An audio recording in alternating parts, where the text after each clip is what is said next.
Pioneers of Esports podcast. Get ready. This is a Mac Quadro. Oh, wow. Okay. Now, I just restored it, as I was telling your friend. However, its significance, this is the Mac Quadro I used to develop all my 3DO games on. Oh, awesome. So when I wrote Doom for the 3DO and Wolfenstein 3D and so forth, this is the machine I used to actually write the code. That's and amazing. Then later on, that's the Power Mac G5 I used to write all of my later Mac games before Logicware shut down. Oh, got it. Very cool. Yeah, I've got all of my different 3DOs here. Mm-hmm. It was a system I was very fond of back in the day. I don't know if I'm showing that properly, but you can see I've got one of each of the different styles that were out there. There you go. I see it. What a nerd. Oops, I am such a nerd. Yeah, I have an FZ10, a Panasonic FZ10. So it looks like a little castle. That's what I like to call it. Little 3D castle. Is my... Did I lose my screen? I went ahead and hit record, but we can... I kind of prefer the Joe Rogan style, for lack of a better term, like just a casual conversation. We'll hit all the right points, but I don't want to be super formal. I like the direction we were talking about, how clock cores can't hit the physical barrier because we can't physically get any smaller, and the speed of light is a physical limit, and computers can't really go beyond that. You have to rethink the structure rather than the speed itself. And it was, I mean, I'm already blown away and stupefied and trying to keep up, but did we lose Damien? What was his name again? You lost me for a second there.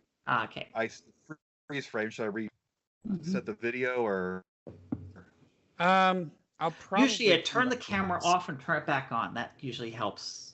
Classic tech support. Right. From my it actually works. CompuServe. It actually. How's that? See? Awesome. And now there you go. It worked. Fantastic.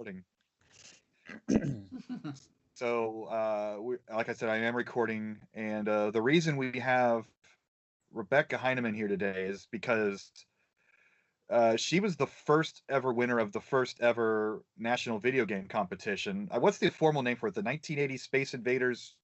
Was it championship or? At the time, it was called the Atari National 2600 Space Invaders Tournament. Not a shoot-off, not a champion. Yeah, it's such a weird name. The marketing guys. Oh, well. Well, the thing was that it was an Atari 2600 Space Invaders because it was not the coin-op version. I'm going to make that very clear.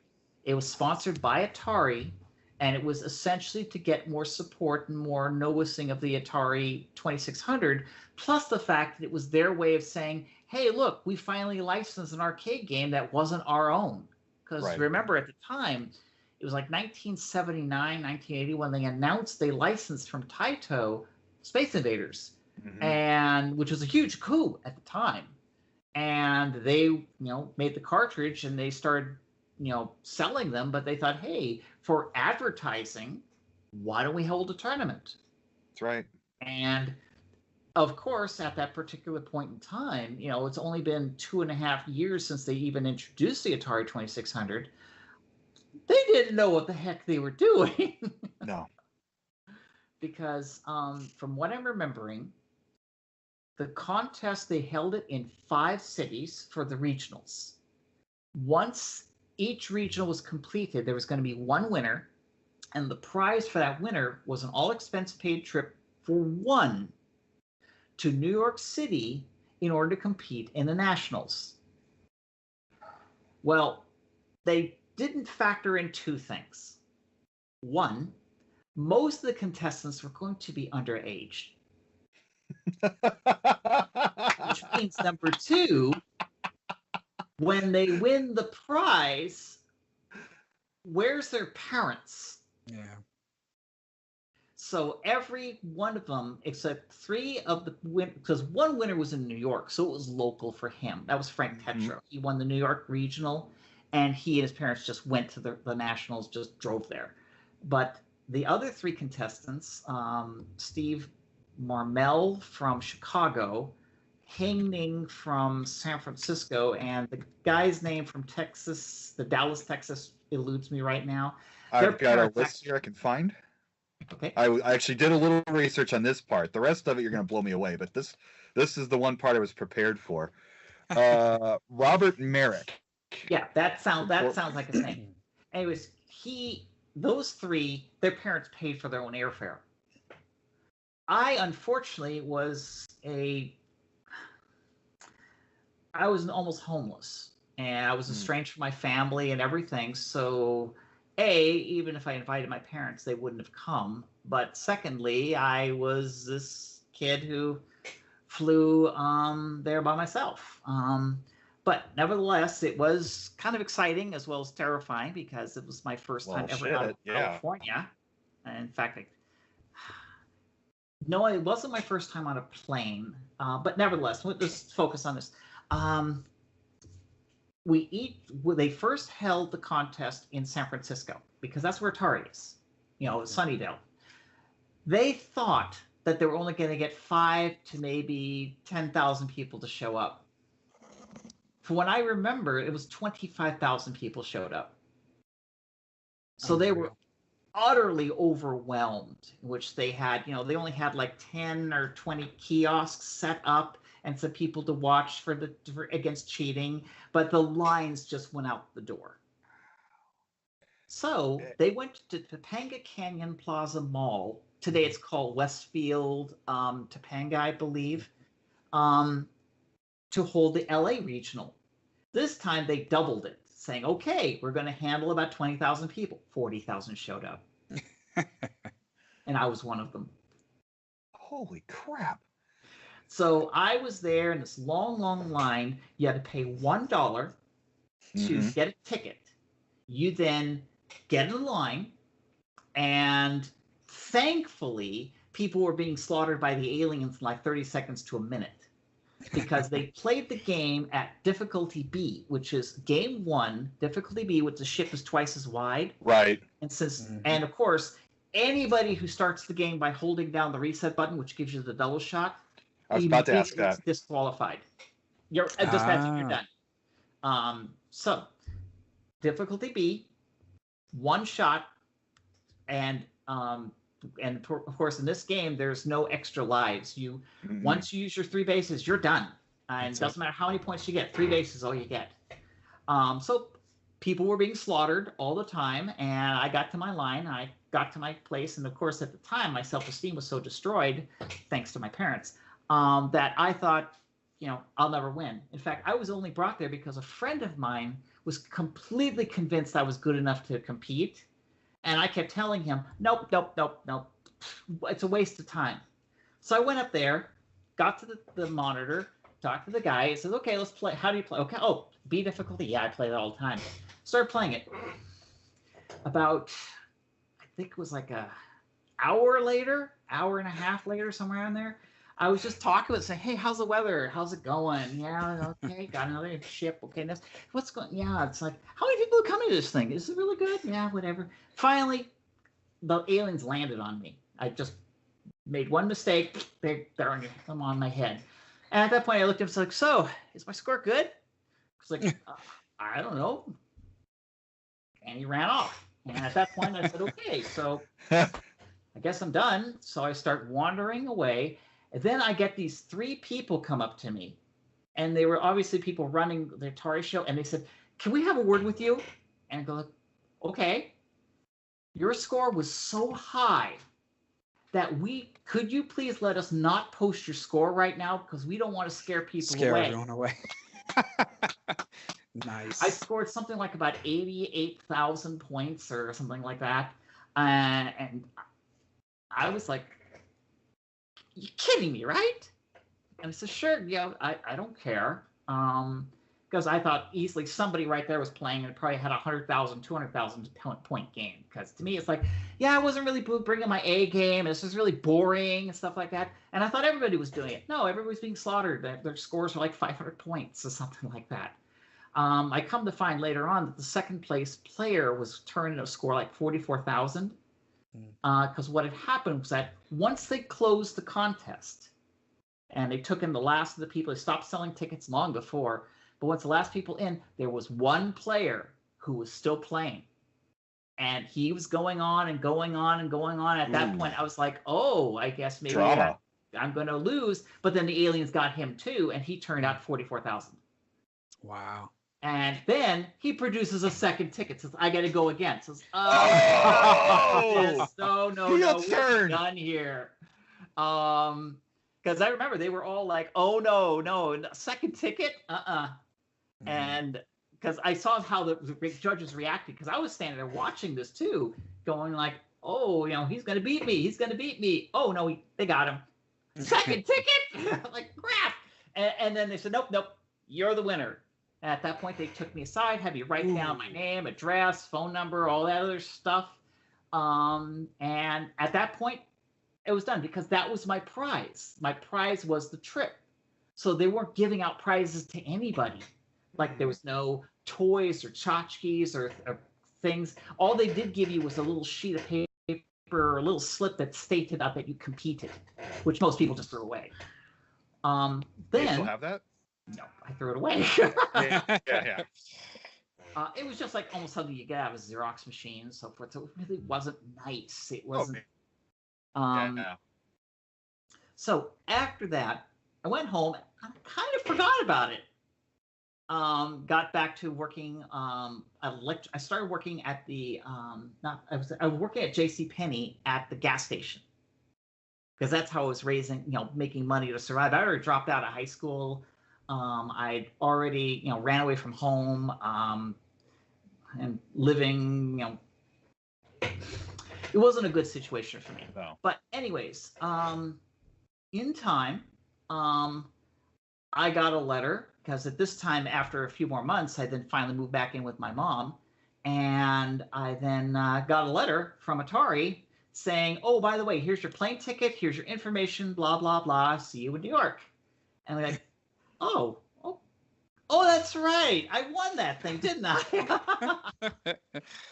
And at that point, I packed myself up a suitcase, and I remember it was like I don't think it was first class, but I think it was like the secondary class, because I remember I was in a really nice seat in the upper deck of the 747. It's like one of the few times in my life I've been in a 747. I still remember it. But flew to New York City. They had somebody pick me up, and it was all like first class accommodation. They picked me up in a limo. They took me to this really fancy hotel. I got in the hotel room, and there was an Atari 2600 and a TV monitor in the hotel room. Nice.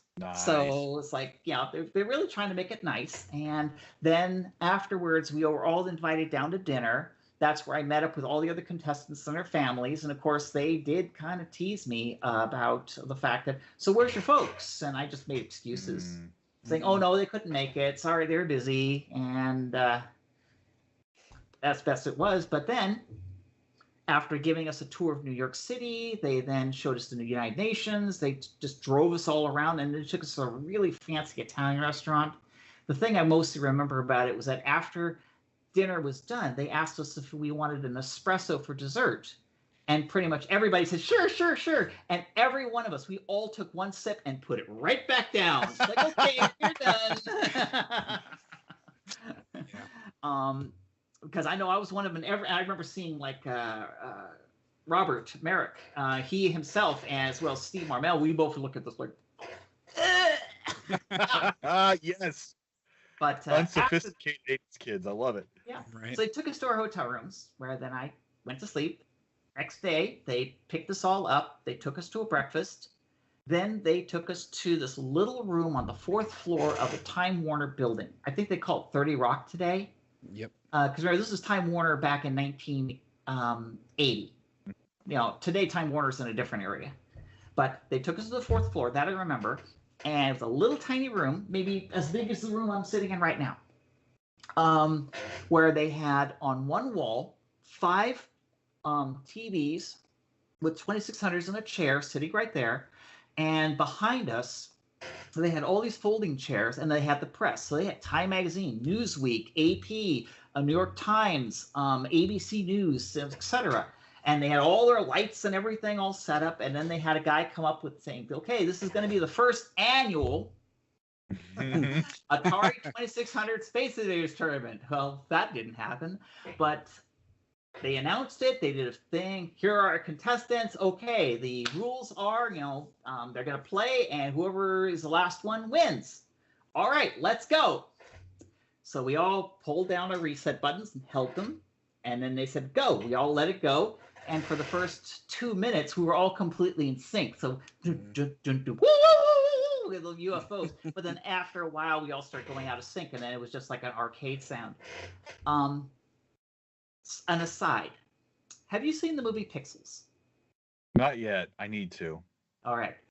In the film, they had a character played by Peter Dinklage, who was a video game champion, who when he came in, he had this entourage. Steve Marmel, the contestant from Chicago, he may not have had an entourage, but he was wearing this shirt from some electronics store in Chicago. And he was bragging about how he was going to be their spokesperson, and that if he won the contest, he was going to be on TV commercials and things like that. And, he literally was like a race car driver covered with logos. The early sponsorships. That's fantastic. 20 minutes into the game, the aliens got him. Oh. Yes. The other four of us were snickering. Yeah, I bet. Last place, sucker. And for all that, he won $50. Oh wow! I think it was. I think fifth place was like $50 or something. Yeah, that's so. You travel across the country to win $50. That's crazy. Ouch. Hey, they paid for his ticket. Now his parents, on his other hand, is Right. a story. But the fact that they're going to his career, because he could always salvage it, be second or third place, but to be dead last Yeah. in such an that's embarrassing way was like karma. But we just played and an hour and 45 goes by. This is when, because at this point, I'm just in the zone. Time is just, I'm locked in this world. Time's just zipping by because I'm just repeating, blasting shit on the screen. When all of a sudden I heard the announcer says, all right, and so concludes the Atari National Space Invaders Championship, blah, blah, blah. And just, the judges are going out to go ahead and tabulate the scores.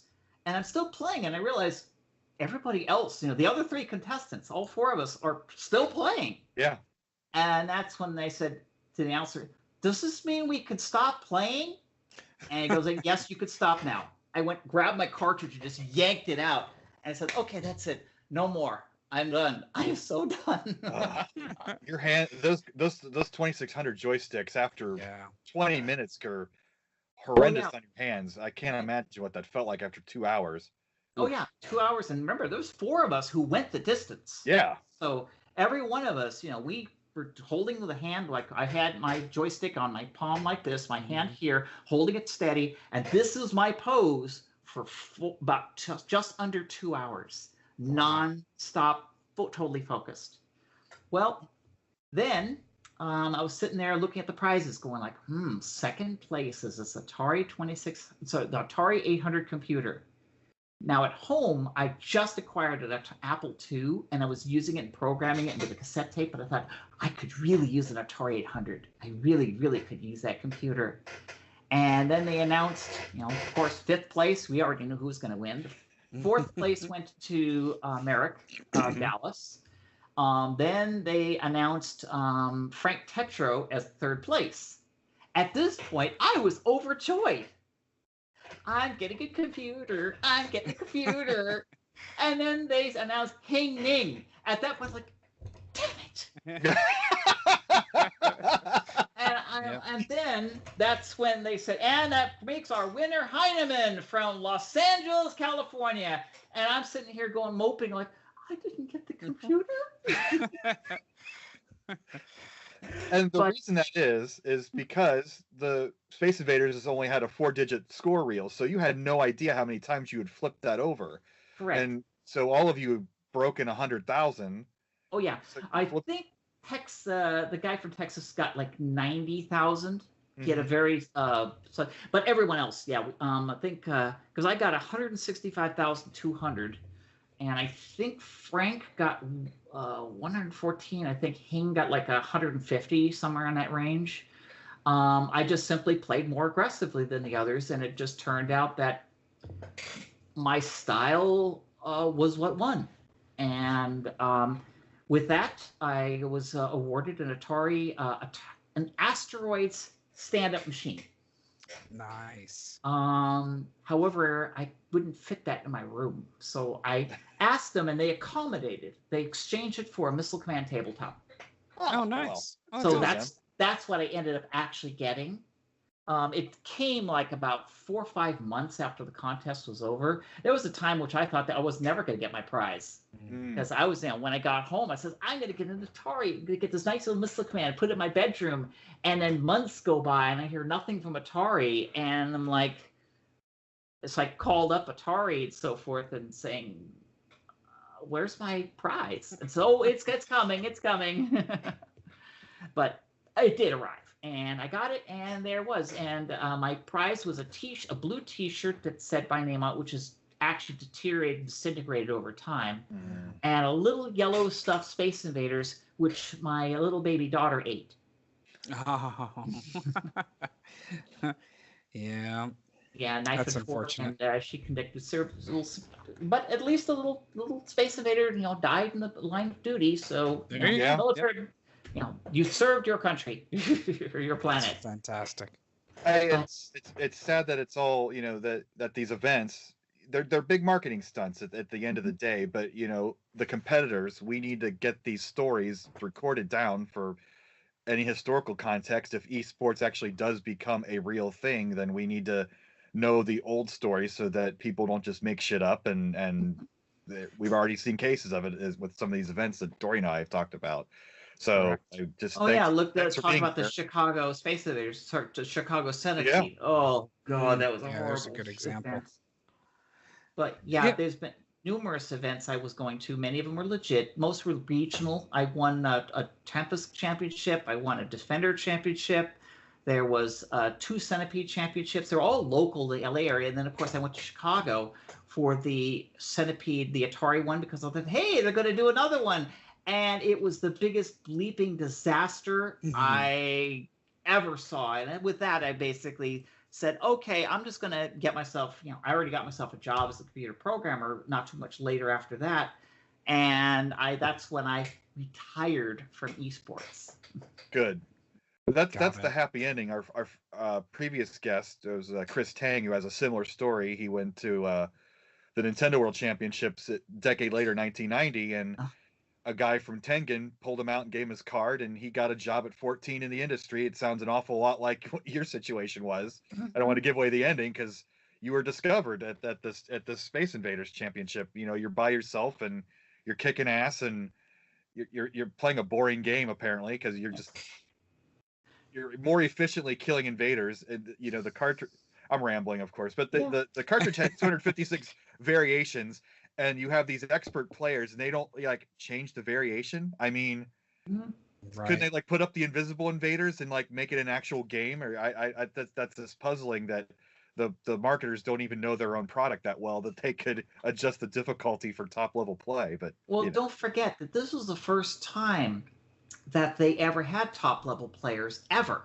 Yeah. Because when they play tested the game, level B, everybody that they had at Atari died in 2 minutes.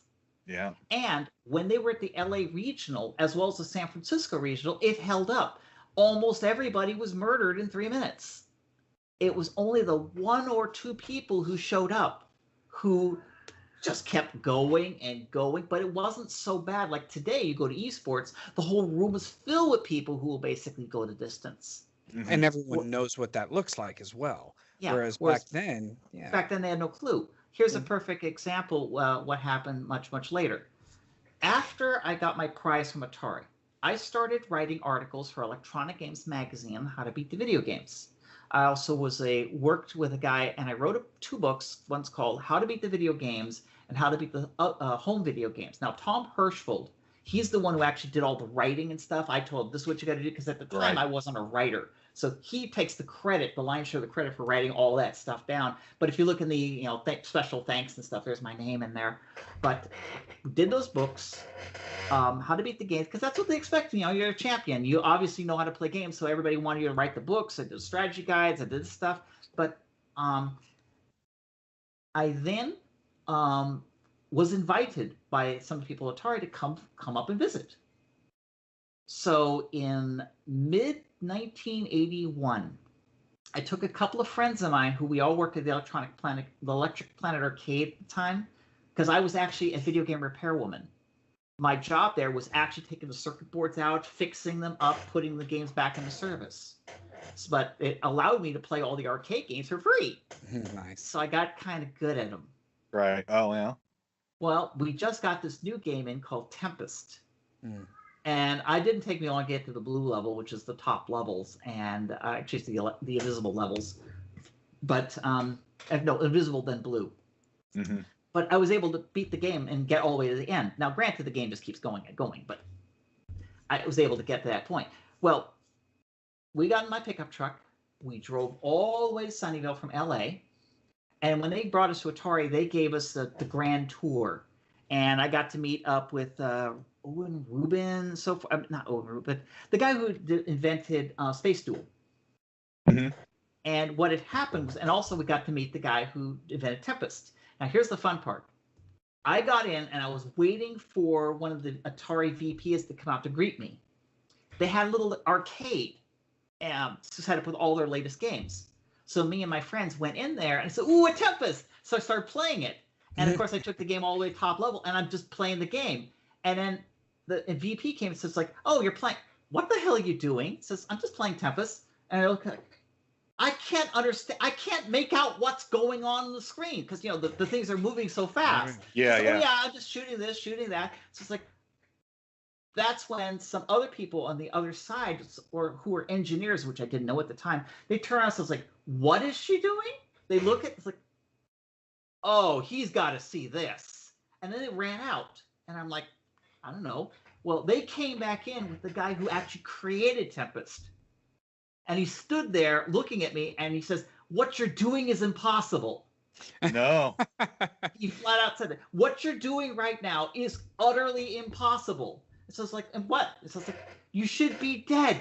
The game's too fast. It's designed to kill you at this level. How are you bleeding this game? So no, just do this, and this is my pattern. It's like, you figured out the patterns? It's like, yeah. This is how the patterns, this is the dots here. This guy goes up, and this is the programming, and so forth. And that's when I realized, are you a computer programmer? Well, I'm trying to be. I never went to school, but I'm learning it. And he then said, "I need permission." And at that point, he asked one of the VP, and then they took me to a back room where they showed me a prototype of Space Duel. And he had me start playing it, and God started asking me advice. "What if we did this?" And I said, "Oh yeah, do this. Oh, this will make it more fun. Oh no, that's going to be really, this mode, you're going to get people hating this because they're going to keep fighting it." And so, no, we're going to keep it. And of course, when the game did ship and they had that mode, everybody hated it. So he actually called me up, he sent me a letter, a year later that I got it, in which he says, "Yeah, you were right. I should have listened to you." Everyone hated that. You just wonder, like, Atari was such a hacker invented company, and then they were Time Warner at that point. Yeah. But you'd think that even in California, that they were all corporate and unwilling to listen to their consumers, and they had it right in front of them, and they still ignored it. That's just mind-boggling that people would be so comfortable in their authority. Again, I'm rambling, but today we have processes that are now taken for granted. Examples are focus groups. Mm-hmm. Like when I worked at Microsoft, everything we did with the Microsoft Kinect, they made a revision of the Kinect. Then they would bring in dozens of people off the street. They would get enlist them at shopping malls and stuff, and have them use the Kinect. And then they would record them, and they would do things like, can they figure out how to use it? If not, we're doing something wrong. If they can't do this, we're doing something wrong. And then they iterate, then they do it again, and they keep doing it until they say, "Hey, now we got a product that it works." Back then, your focus group is, "Hey, Grandma, you like this? Yeah. Okay, ship it. We're good." E.T. out the door. E.T. ship it. Yeah. As it once was told me by somebody at Interplay, if it doesn't crash, ship it. That's right. My favorite is if they find a bug later on, as long as they printed out the bug in the instruction manual, it's not a bug, it's a feature. Yeah, Yes, it's undocumented feature. True. Undocumented feature, and some of them were even documented. So. Well, I put in a lot of undocumented features. I remember in my early years, I knew people were going to try to take away my credit for my games because I worked for a company in which they wanted the company to be done. And of course, now if you look in the present day, the person who was the CEO of the company is trying to claim credit for, hey, my company did all this and I'm the one responsible. It's like, no, I'm the one who made the freaking thing. So therefore, like if you start Mind Shadow, if you hit Control B on boot, it shows this picture that says manager type, and which has my head being chopped off.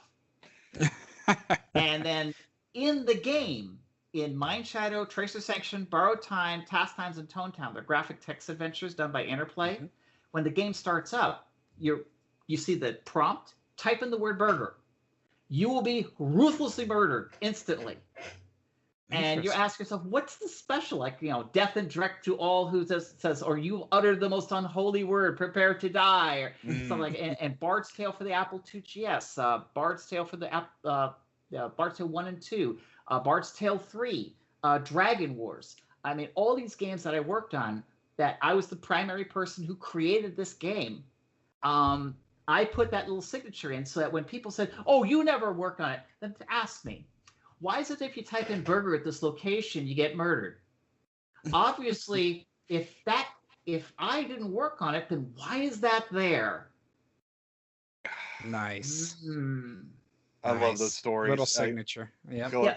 I had to sign my name, which is because what happens many, many years later, I have found people who've been trying to say, oh, no, she didn't design this, I did, or she didn't have a hand in it. And I'm like, well, then explain that. Yeah. Yeah, there's been examples of coders that have put their own names into the game hidden in there. I think there was one that was just found maybe about 5 years ago for an old Atari game that actually upset the natural order of things, because there was a bit of a controversy on who it was that had created it, and he was like, oh yeah, check out this hidden level that has my name, and that kind of like settled that debate. So stuff like that is always interesting to know. Yeah. And the problem is that that's very real. Examples are like Coleco. Most people's stories don't know who programmed what the games were, because Coleco didn't publish anything. But like Carnival for the Atari 2600 was done by the Kitchen Brothers. And the way you know this, there's an Easter egg in there in which it puts their names. Mm-hmm. Yep, that's right. But at least then, again, back to, if there is any doubt, consult the Easter egg. And at that point, you know what? The very fact that exists means that one person's story is probably more credible than the others. Right, so sad. Exactly. Mm-hmm. So I'm going back to, I know we kind of skipped away from it a little bit, but I'm kind of curious you had the room filled with the press sitting in the fold-up chairs there. Yeah. What was their reaction? Because I'm sure that they came in not realizing they were going to be sitting there for hours watching the same screens. So what? Neither did Atari. I'm sure they didn't, right? But even more so, I'm sure that the press had to be bored out of their mind. Were there any reactions? Like how did that play out in that room? What did the general feel? What did it feel like? Well, for me, at the time it was happening, I had no clue, because I was focused on the screen in front of me where everyone was behind me. So everything I know, I found out in the subsequent hours and days. But what had happened was that when they first started doing it, they actually had some people from NBC and ABC were running a commentary. It was they're trying to be like back, the equivalent of Howard Cosell kind of thing, or John Madden trying to blow by blow. But of course, after 5 minutes, they say, you know what, there really isn't anything different now. And they didn't know any of our histories or the history of video games. It was a blank slate. Mm-hmm. So at that point, they just kind of cut it and say they'll just edit it. And then after about an hour, they started complaining and people were leaving for the bathroom, but they were all trying to hold it, because their problem was they thought that if they left, then the game would end or something. But after about an hour and 30 minutes, they were then telling the guys at Atari, we got places to be. We only scheduled this till this much time, and we're already over our allotted time. Got to wrap this up, which is what motivated them from changing the rules of the contest on the fly, because when the game began, we were told play until last man standing. Yeah. But then once an hour and 45 minutes go by, and then they tell us the contest is over, and the contest, I already knew. I was smart enough to understand, oh, they're bored. Yeah. Absolutely. Now I couldn't turn around and look or anything because I would be killed in about a half a second if I turned my eyes away from the screen. But that's when I then said, I just want to pull this out because if this is done, let's stop. Yeah. And at that point, that's when I turned around and saw the people, and they were milling about, and they were obviously like, well, I'm bored. Not even a grand moment of applause or anything. Just like, oh, yeah, good. Oh, no, it was It's more over. of a sigh of relief. There was no applause. I can assure you that. At the end, there was no applause or anything. They were like, okay, because what had happened was that the applause really occurred when they did the award ceremony, which is in the same room. They just had us stand up in a row. There was no pedestal. There was no thing. It was just us stand in a row. Okay, call out your name. You get this prize. You get that prize. You get a prize. And you get a prize. And you get a prize.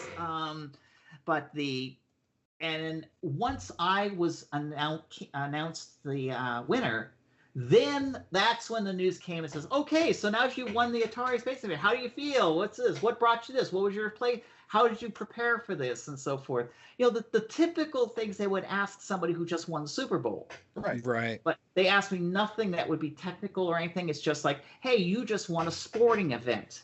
Yeah. You know, tell us how you feel. And I told them, well, I feel good. It's just like, I'm really tired. My arm hurts.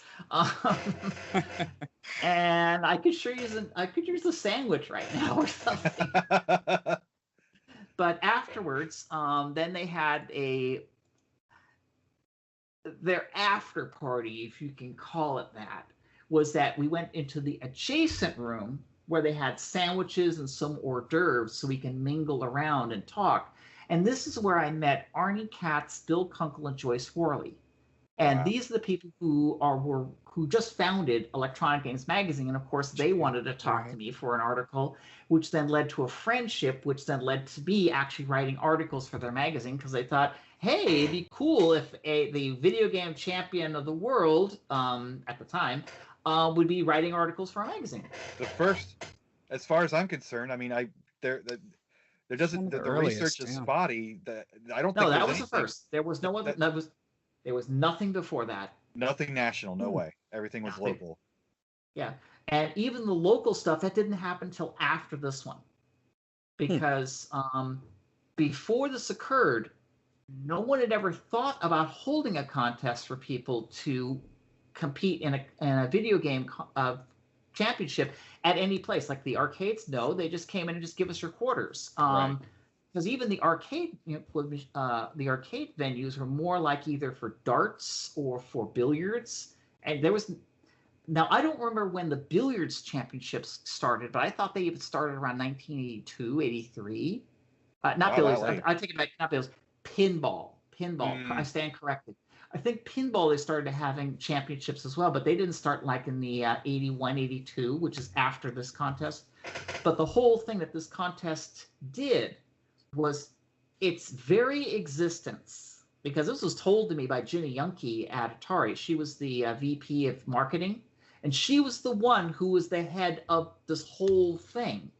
And this was just simply a way to get people to buy Atari 2600s and buy Space Invaders. And they wanted to next year play Defender, which they did, if I recall. They had another one which was much smaller and wasn't well advertised. And then they handed it off to that Chicago company for Centipede, because their big problem was that they had to fund it through their marketing budget, and their marketing budget really didn't have enough to spend for a contest, because a contest was a lot of money to run.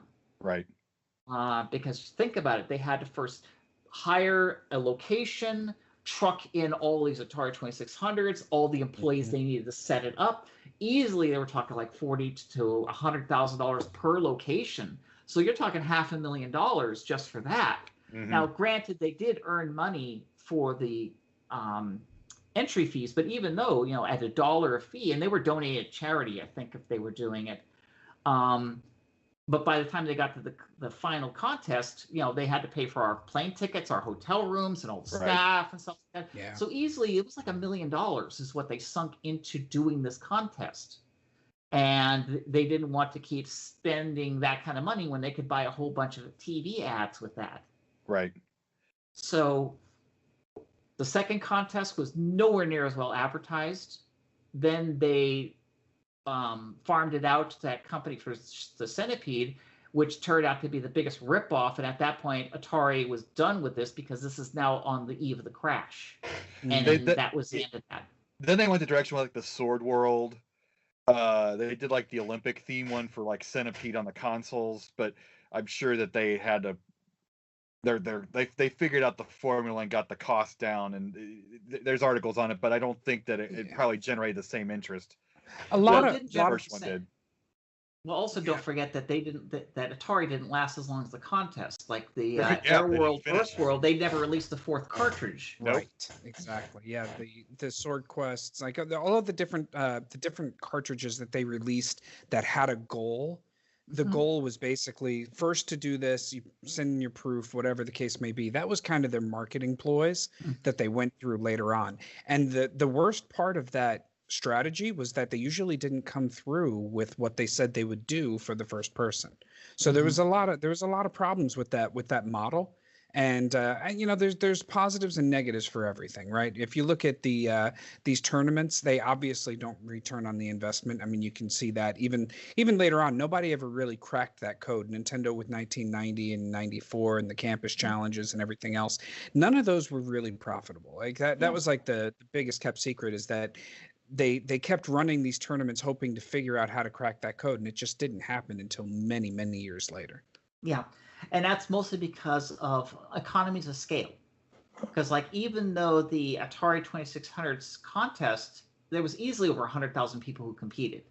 When you factor in, it was like 20,000, then 40,000, then it was like 45,000, then it was 50,000. I think New York was like 60,000. It was something insane amount of numbers. That's a stadium full of kids playing that game in a day. Well, if you've seen pictures on the internet of what was supposedly the Atari 2600 contest, and they show this black and white picture of a long row of TVs, it's so beautiful. That was the New York one. That was New York. Because I can assure you that was not Los Angeles. Los Angeles had these circular tubes, like kiosks that you would have for a TV screen and information stuff. The tube had on it 4 Atari 2600s, one north, south, east, west, sticking out of it on a little ledge. And then they had a keyboard. Basically, these kiosks were something that Atari were using for their trade shows. And they simply loaded them up and put it. But the trouble was that by the time that after they finished, when they went to the San Francisco show to do the first one, they only used the kiosks they had in San Francisco, which wasn't enough. So it turned out that what I found out was that they then took all those kiosks and shipped them to LA, because they had kiosks in LA as well, because they had trade shows in LA's and stuff. They showed it. So they used the kiosk combined to do the thing in Topanga Canyon Plaza. Right. But then when they found that even that wasn't enough, they said, well, we have a choice. Either make more kiosks or change it to be a long table and and that's what they went to. The other contests were done that way, which is why the New York contest, when I look at the picture, says that's nothing what it was like in LA. Yeah. Because it did not look like that at all. It's kind of cool how it just morphed within a month on the fly. I mean, it's kind of it's really interesting.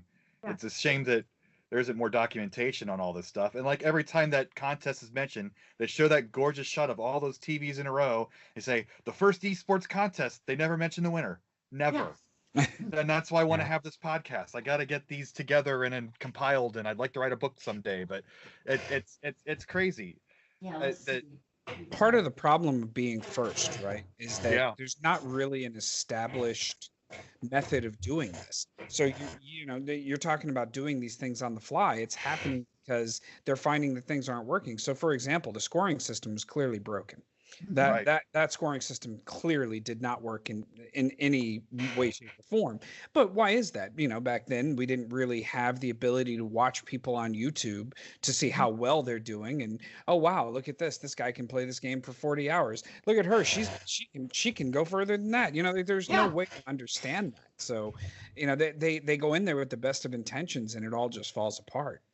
Yeah, and it's also there were certain things that no amount of preparation could warn you of this. The people at Atari completely believed that Atari 2600 Space Invaders, no one would play at that particular level beyond 3 minutes. They had nobody, because they had the people at Atari play it to say, hey, because A, you can actually make strategies, you can play this game for a couple of hours, but at B, everybody dies. Mm-hmm. So, okay, we're going to play this version so that they can go through some people. They did some stuff, and then they thought, okay, maybe we might have 10,000 people show up, even though they sent out flyers and stuff like that. And then when they got there and they had all these people coming in like, oh, hell, what have we gotten ourselves into? And then they went to LA, and then they found somebody who got double the score from San Francisco. And it's like, oh, it is possible for someone to play like this. And of course, then the Nationals, we 4 of us in that room, and I'm certain that had Steve Marmel not been distracted or whatever it was that he flubbed, because at that game it's split-second timing. It just takes a blink and they landed. He made that mistake. Otherwise, he probably could have gone the distance too. I'm sure if he got a second shot. Chicago. Yeah. Right. I mean, he won the Chicago He tournament. wasn't a scrub. Yeah. Right. So then, for me, reinforcing it, the very fact that I was at Atari months later, and the guy who created Tempest was looking at me dumbfounded, wondering, how are you playing level 99? Mm-hmm. I mean, this game, and he flat out told me, that's impossible as I am playing it. Yeah. Mm-hmm. So this is something that I've learned, that, there are people out there who have superhuman reflexes or just not human and are able to play, like we see people speed running on YouTube now, and you ask yourself, how are these people doing this? I mean, but they're doing it.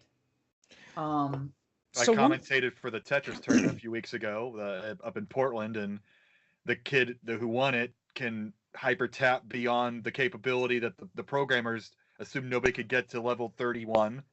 Mm-hmm. And this kid's getting to 31 and 32 by tapping his thumb so damn fast that you can't even see it. So they're out there, and they're destroying these games even today. It's beautiful.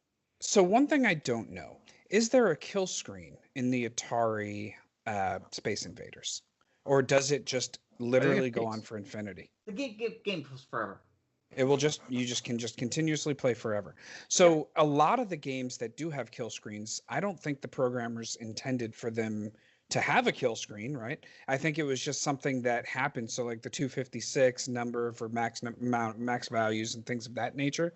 I'm kind of curious as to how the Space Invaders game can just go on forever. Like, what is it that would allow that to happen? Is it just completely repetitive? The kill screen is a software bug, because every time that you beat the game, it increments a level. Mm-hmm. And then as the levels go up, by the time it gets to 255, because it's an 8-bit byte, one more, it goes to 0. And the game was designed to start at level 1, and it's a bug because the game has no concept of what to do if it's 0. This is like the infamous Pac-Man rollover, where half the screen is garbage, the other half is okay. Mm-hmm. Whereas in the case of Space Invaders, the way level progresses is that when you start, the aliens are at the top of the screen. Next level, they're one level down. Next time, play one level down. Well, by the time you get to the point where they start literally one level so close to the ground that all the aliens have to do is walk to the other side of the screen, and if you don't kill all the bottom aliens, they land on you. You're done. Yeah. Mm-hmm. But at this point now, it stops. So when I go to the next level, it's the same screen.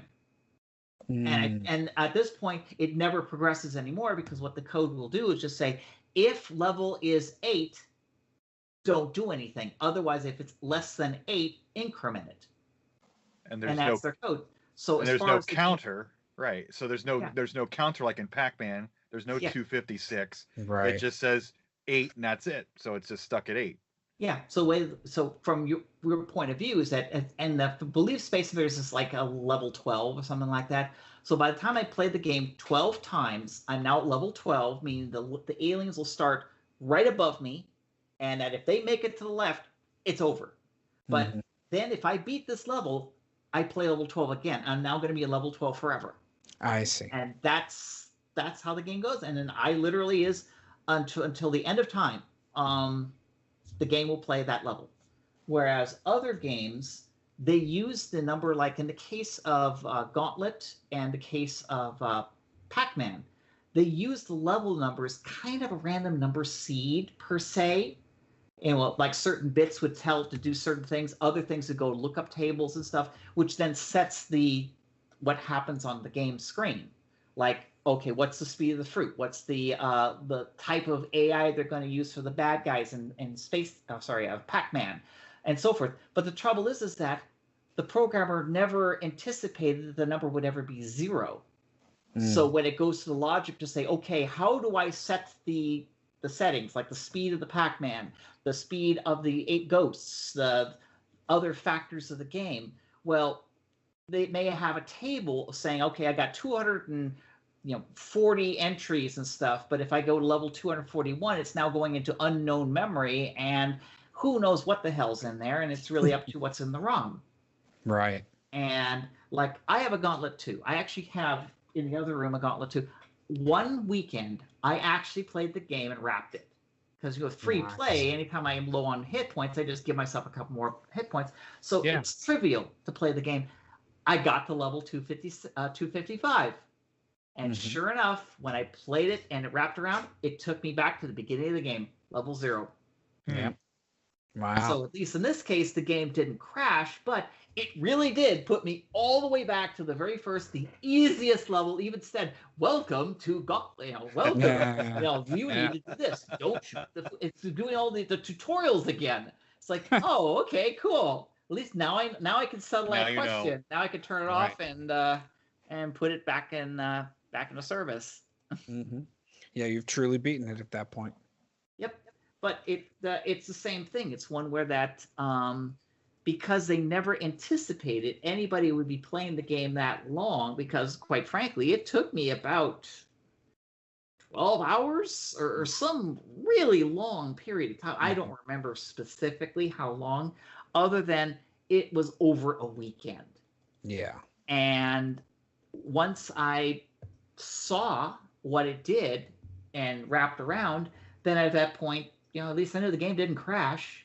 But for like Pac-Man, the original game from Namco, there was probably not a single playtester there who could have beaten the game and gotten past like level 20 or something like that. Right. It's pretty certain that a programmer probably made it so that it starts game level 20 just to test it and start level 21, but probably never even finished the level or something, but just to verify it worked. But it's like back to, once they got to level 240 or something, the game was so difficult, they said, okay, I'm dead in 5 seconds. Nobody's going to play this. So do you remember your strategy then? Like you had the most efficient game. Was it burned in? Like you went what was your cycle? What was your pattern? Well, it's one of those things that once you practice it enough, you don't even think about it. It's all instinct. Muscle memory. So it was at the time I was playing, I had my skill honed to the point where I just turned my brain off and just went on autopilot. The strategy is that as soon as the game began, I would take note of which alien shot first, because it was random. Whoever shot first told me the pattern. So that if the only one I had to worry about is as soon as I began the game, I had my joystick pointing to the right, because my job was I had to get to the left side. I had to get start on the left side of the screen. I needed to get to the right side of the screen before the aliens got to the other stop. side and moved down one. If I could not complete that task, the game was over and there was no backsies. So, as soon as the game began, I would start moving to the right, take it back to the right. I would then shoot every 2 aliens going across, never shooting more of them, just 2. However, it was the first alien, the one on the far left, which was the closest to when the game began. That was the one I had to be careful of, because if the game started and Atwin was the one who shot first, I had to stop my joystick instantly to wait for the bullet to fire past me. Then I did the other pattern. Otherwise, it was just go across. Most of the patterns was just go across and don't stop. That's it. Just move right. Ignore everything. Just focus only on shooting the aliens. So if you missed it, so if that first guy didn't shoot, then you could go all the way across and never get hit. Yeah, but if the first guy did get shot, try to shoot me, then I had to shoot the first 6 aliens, 2, 2, 2, pause for a second, then shoot the other 2, 2, 2. And then I would get across. Now, by this time, I would already have more than enough clearance that I can now just start shooting the aliens, and because I would just do 2, 2, 2, 2, 2 all the way across. Then I would do 1, 2, 3, 4, 1, 2, 3, 4, 1, 2, 3, 4, 1, 2, 3, 4 until I got to the last 2 columns. In that case, I would then take out the 2 bottom ones, leaving a 4x4 grid. And at this point, then I would shoot the bottom 2, and then the last 2 would be going at native speed, and then pick out the last one. And it was also timed that I knew exactly when the UFO was going to shoot. Right. So that once I cleared a pattern, I would pause for a minute, go over to a specific point, shoot 1 bullet, and it would always hit the UFO, which probably would got my score up really high because I always hit the UFO. And then I would finish off the pattern. And then I would just repeat this over and over again, since it was just a murderous pattern, which I never missed. Bang, bang, bang, bang, bang, bang, bang, bang, and this got him, bang, bang, bang. My shooting skills were so good that it was really, really rare that I would miss. And if I did, I had plenty of time to do a second shot, and that would always be a kill shot. And so that's the interesting thing when it comes to the change of the rules right in the middle there. If you think that you're going to go until you die, you're less likely to take the chance of worrying about when the spaceships are coming and everything else. So it's a good thing that you would work that into your strategy, to get those extra points, because that's what put you over the rest of them. If you're all still alive at the same time, you're clearly killing the same number of aliens. It really comes down to that UFO shot. So nice job having the ability to just say, I'm still going to go for these points, even though they might not be necessary since it's last man standing. Well, also don't forget that for me, this was my pattern. This was my strategy, and it was such muscle memory that, like, for me, I would be shooting the UFO and I wasn't even thinking about it. I was just doing pattern.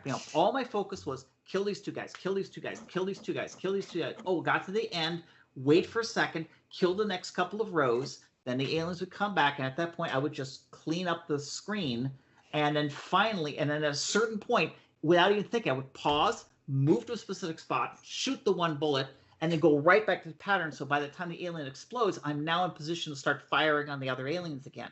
And then I would finish the job. That's great.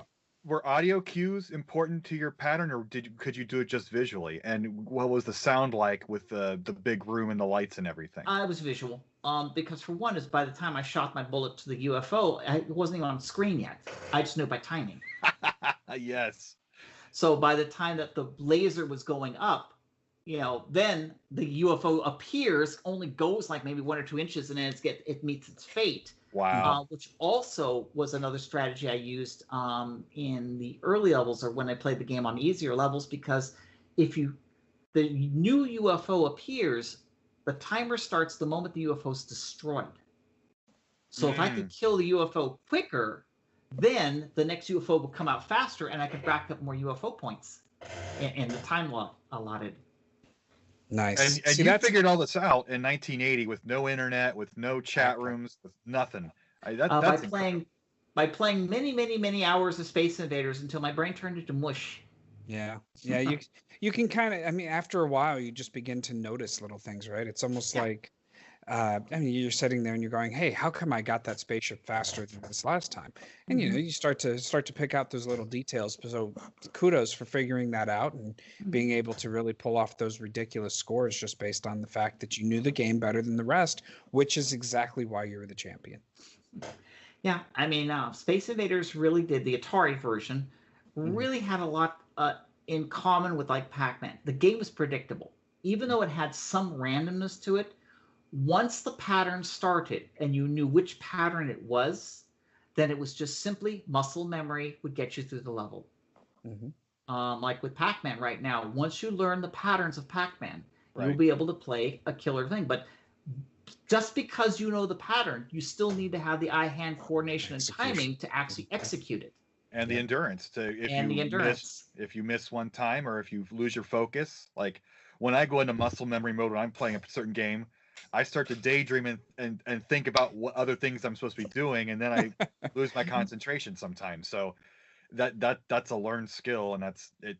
Not everybody has it. I don't even think I have it, honestly, but it's hard. Or what was that? Press Your Luck, that game show where that guy figured out the pattern of the board and cheated. Yep. He didn't cheat because he knew the pattern, but exactly. If you pay attention, you can win. I mean, it's. But it's the same problem. It's the fact that since they never thought that anybody would be smart enough to analyze the screen to figure out the pattern, that normal people would get whammies. I remember that story. Like it was like 1 in 6 chance of getting a whammy. Right. And they based all the odds of the game on the fact that that after you play the game, by the time you hit the 6th button, there was such a high percentage you're out of the game, it would keep the game fresh and going, and then you'd be off as the contestant of the week, and they bring in new fresh blood. But they had, since it was all based on that, when this guy comes in and he recognized the pattern, he was playing legitimately. But because he broke the system and he could now play that board forever, it meant that he literally could be the champion of the next 5 seasons of the show, which of course would ruin the show. Well, there was no true random, right? So ultimately it just had to come down. There had to be a pattern for it. And there is true random if you wire it for that, but they did not. They just simply had like a little spinning wheel with the circuits there, and all they did was they spun the wheel. But the flaw was it was a wheel with a specific count code, so it would move the lights in a specific pattern. And if you could figure out by deducing how the pattern worked, you would figure out how many holes were in that wheel, and then you would know. All you need to know first is where did the wheel start? Just like Space Invaders. Once I knew where the wheel started, then I already knew what the other numbers were. I think there was only like 6 sequences, and he knew all 6. Yeah. Right. And then after he was on, then they changed it to like 30 or something ridiculous, and it was fine. But just I just love those stories that just people just, if you're observant, you can figure things out. And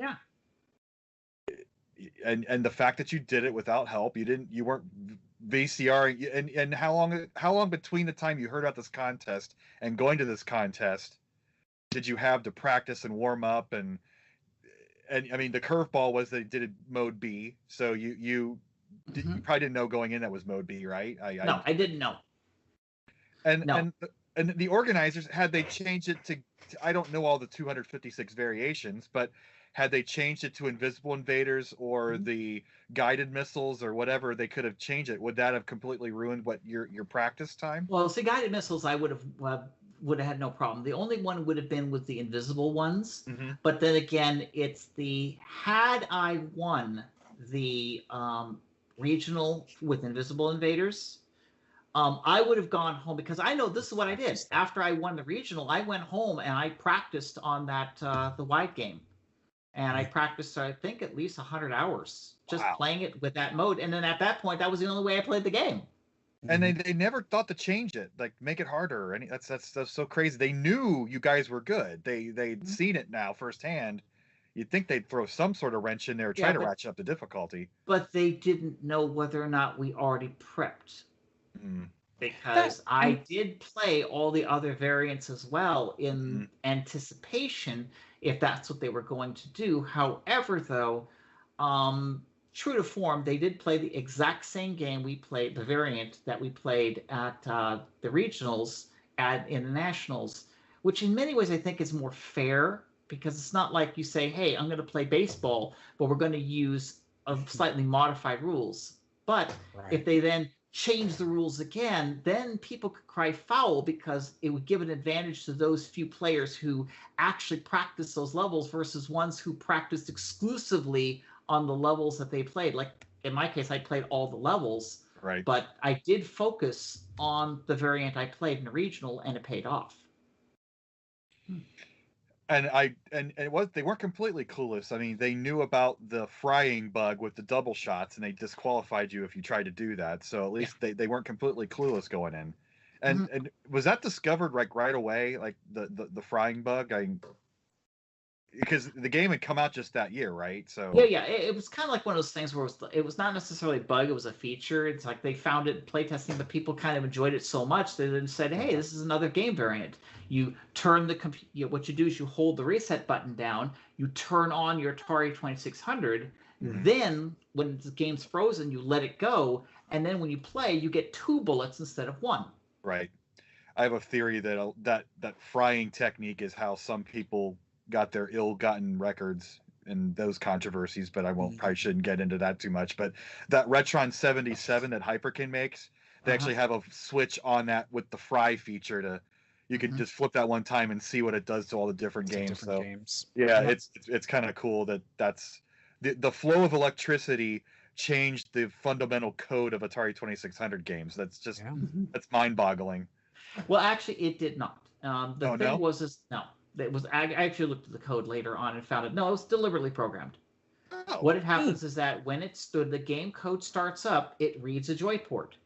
It then sets some flags saying this is what the state is. The trouble is later on in the game, it tests to see, was the reset button held down on pop startup when the code starts to execute. If it is, it actually enters into a piece of code which allows you to shoot 2 bullets. My guess was the programmer had a mode in which you could play Space Invaders with 2 bullets. Somewhere along the line, somebody may have told him to take it out, but he may have found it was so fun, he left it in there like an Easter egg. Wow. Because I can assure you, firing 1 bullet is already enough programmatically to do, but to actually have the ability to write code that will fire 2 bullets and track them and have them work perfectly, that was deliberately programmed. That's a good point.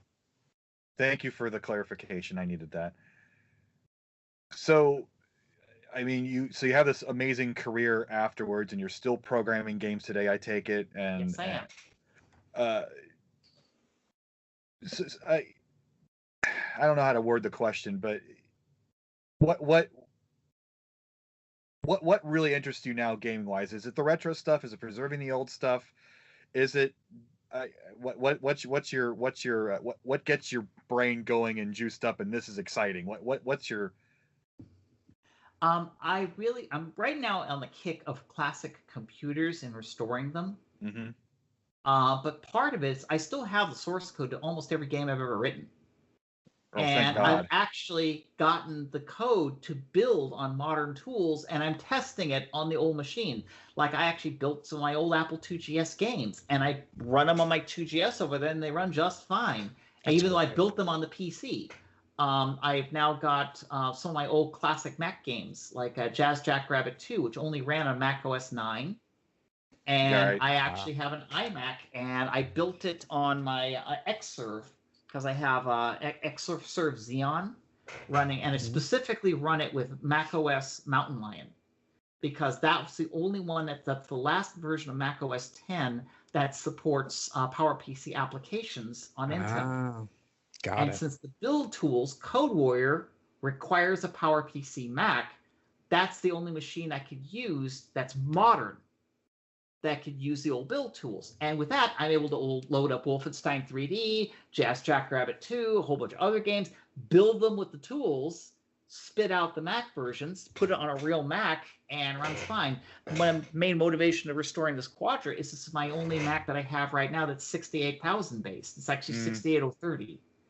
And some of my games, like Wolfenstein 3D and Jazz Jackrabbit, run on 68,000 Macs. But unless I have a 68,000 Mac to test it on, right. It's kind of hard to verify. I mean, emulators are good, but I'd rather run it on the real thing. Yeah, absolutely. I mean, it's not only is it more natural and everything, but it's going to run the code the way it was intended to be run, as opposed to just, something that can kind of translate what that code is supposed to do and try to do its best to create that. And that, and also the fact is that emulators are not perfect. Like, Right. let's just say I built the code and I found a bug and I wanted to fix the bug. Was the bug because the emulator wasn't doing it right? Or was it the bug because the code has a problem? Right. Whereas if I'm running on real hardware, if the bug occurs, it's because I have a bug in my code. And there are times in which I was listening to Wolfenstein 3D on this Basilisk emulator. I was listening to music. That doesn't sound right. No. I can't put my finger on it. I put on the real hardware. It sounds perfect. So, Basilisk is wrong. It's sound emulation is something sketchy about it. I don't know what it is. I don't want to find out because I don't have the time to look at it. But I recognize that this was an error. And once I then heard it on the real Mac, then I was able to use that as the baseline to digitize all the music so that I can put it on a newer version of the game. Nice. Yeah, sound has always been one of the hardest parts for emulators to actually get correct. So I can definitely understand why that would become a problem. I know that today all of the rage is running with the FPGA as opposed to emulation, as opposed to software emulation, right? Because technically FPGA is hardware emulation, right? Yeah. But that's all of the rage right now because it's a lot more. It's kind of taking the true essence of what it was originally and being able to take these games and run them on the way it was supposed to intend. So way it was intended. So yeah, see, to me, is hardware emulation is the way to go, and especially now with FPGAs as advanced as they are, they have the capability of emulating the machine as it was. Because the problem with software emulation is that you have multiple chips all running simultaneously, and they have to do all those little tricks in order to synchronize them. And examples like racing the beam with the Atari 2600. Right. Your first execute.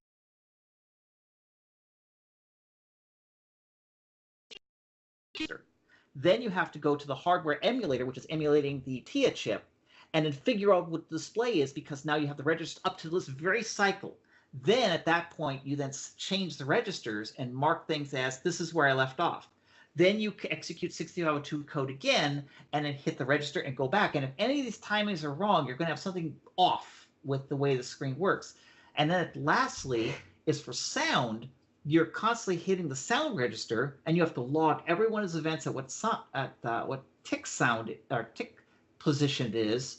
But then once the sound hardware is, because it's got a lag because of the way it works, once it then says, okay, I need to recreate the sound, you then encode the sound based on all these timing marks and stuff, so you can try to simulate how the sound would have worked.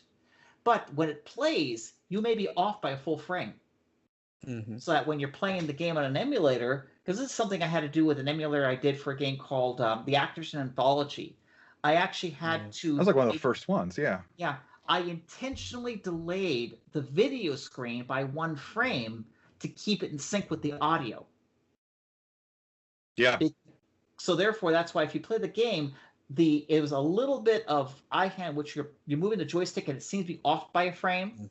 But when you press the button and you hear the sound effect, like Pitfall Harry, the sounds were perfectly in sync. But this was an unavoidable problem I have with PlayStation 2, because I couldn't control the sound hardware in real time as I was doing the emulation. Now with the FPGA, there you have a piece of hardware is emulating the TIA, and as the 6502 is running at full speed, it's hitting the registers, and then it's spitting out sound as it is being created it is completely in sync. And the eye-hand coordination for as far as input's concerned is dead on because it's reading the joystick 60 times a second and reacting to it as is. And it is about as close as you can without actually buying the real hardware. So do you envision a time where they'll have things advanced to the point? Because I know that there's been some advancements in the emulation space that kind of can erase through little software tricks where they can erase that frame of lag that's necessary in there and things like that. Do you envision a time where cloud is going to be able to have some of this hardware running in it? No? No. Okay. The cloud can run, let's say, FPGA-based emulators, but the biggest problem with the cloud is speed of light. Nothing you could do about this, which means that there's going to be a delay, meaning that if I was playing a game of Space Invaders at the timing I have to play, with the lag, I'm going to be off by a couple of frames. That will kill me. I will not be able to play championship levels of any classic arcade game on a cloud-based machine because of the lag time. Because let's look at this example. There was an article recently about lag times with keyboards that was published because the whole thing was saying, you know, as your computers are getting faster and faster, the response time should be getting lower and lower, right? The exact opposite is true. A 1 megahertz Apple II, by the time I hit a key and something was on the screen, was so fast they couldn't measure it. Wow. Because it was like as soon as I hit it, within a 60th of a second, there was already the character on the screen. And then when they were typing in the word processor, it was typing as fast as it was appearing on the screen as fast as you were typing. But that was because the keyboard is hardwired to a parallel port on the motherboard, and all the chip, the 6502 did was read this one port, which gave an ASCII value. You hit this one register to clear it, and then it just, like a couple of microseconds later, it's got an image on the screen of a letter. So the whole response time from the time you press the key to something up there was like 10 milliseconds, which is less than a 60th of a second. Whereas I'm going to get my Bluetooth keyboard. No, forget that. Yeah. Which is modern. I press the key, which still takes like it's 10 milliseconds, no different than the Apple II. Right. But then it has to be processed by a CPU in here, who then has to create a Bluetooth packet. Then it has to communicate with your PC to then send that Bluetooth packet. The PC then gets an interrupt, which then receives the Bluetooth packet. It then processes it, but then it puts it in a queue. Then the operating system has to go blah, blah, blah, blah, blah, until CPU frees up that says, oh, by the way, I want to read a key from the keyboard, which then has to go through all this filtering software to verify that you're not some sort of virus or some goofy thing. And of course, you may have keyboard modifiers or screensavers that want a shot at it or whatever it is, till finally gets to your program. Now, once your program gets it on a PC, it then says, oh, you press A. Well, what I'm going to do is I'm going to run this extremely complicated piece of code in order for me to figure out you want to insert the letter A on your command line, which then has to go through a draw function, which will then say, all right, render this font character, do all this stuff, go send it to the GPU, who will then in turn eventually render it on the screen using DirectX or OpenGL. And then, this is the kicker. After this is all rendered, you have to wait a few milliseconds for the screen to flip from page 1 to page 2, because that's how the screen doesn't have flicker anymore. Mm-hmm. Once this is done, then you have to wait another few milliseconds for the HDMI signal to sync up, and then it transmits the video screen to your monitor. The monitor then has to reconstruct this HDMI screen because it reads into a buffer, which then it too has to flip it onto the screen because it too is page flipping. And then at that point, you can then see the image on the screen. We're taking as much as 3 frames of lag. Wow. This is supposed to be a 1 gigahertz PC, and it is running at, as far as I'm concerned, 1/3 the speed of my little Apple II. What's wrong with this picture? I love how the way you on your Twitter, you're constantly poking fun at how your Apple IIs and your Atari 800s and all those classic computers still operate, because you have direct lines, and where your modern PCs just stuck. They're just stuck. They're Lamborghini engines trying to do tractor pulls. It just doesn't. They don't. It's not the right horsepower for the job. It doesn't. Everything is a software driver today. Nothing is hard coded anymore. There's so many steps for anything today. Absolutely. Yeah, and also don't forget that many of these technologies we have were instituted to us by like the movie industry. Mm-hmm. Example.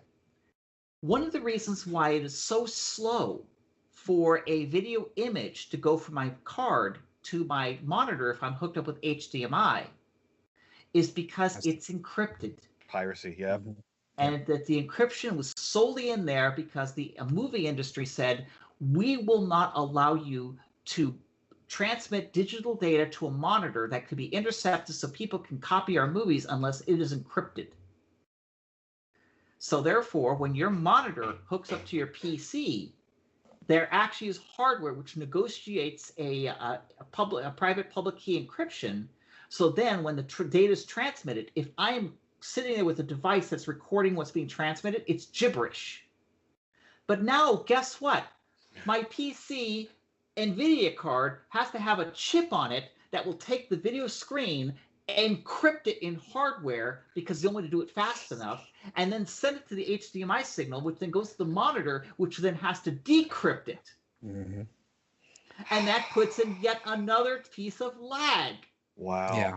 And anyone who tries to stream their PlayStation or anything like that will know exactly what you're talking about, because as soon as they try to do so, they have to change the mode so that way none of the media components of the PlayStation will work, so that you're not streaming some content from Netflix or anything like that. So it's interesting how many layers of complexity have been built in to protect the entertainment industry as a whole.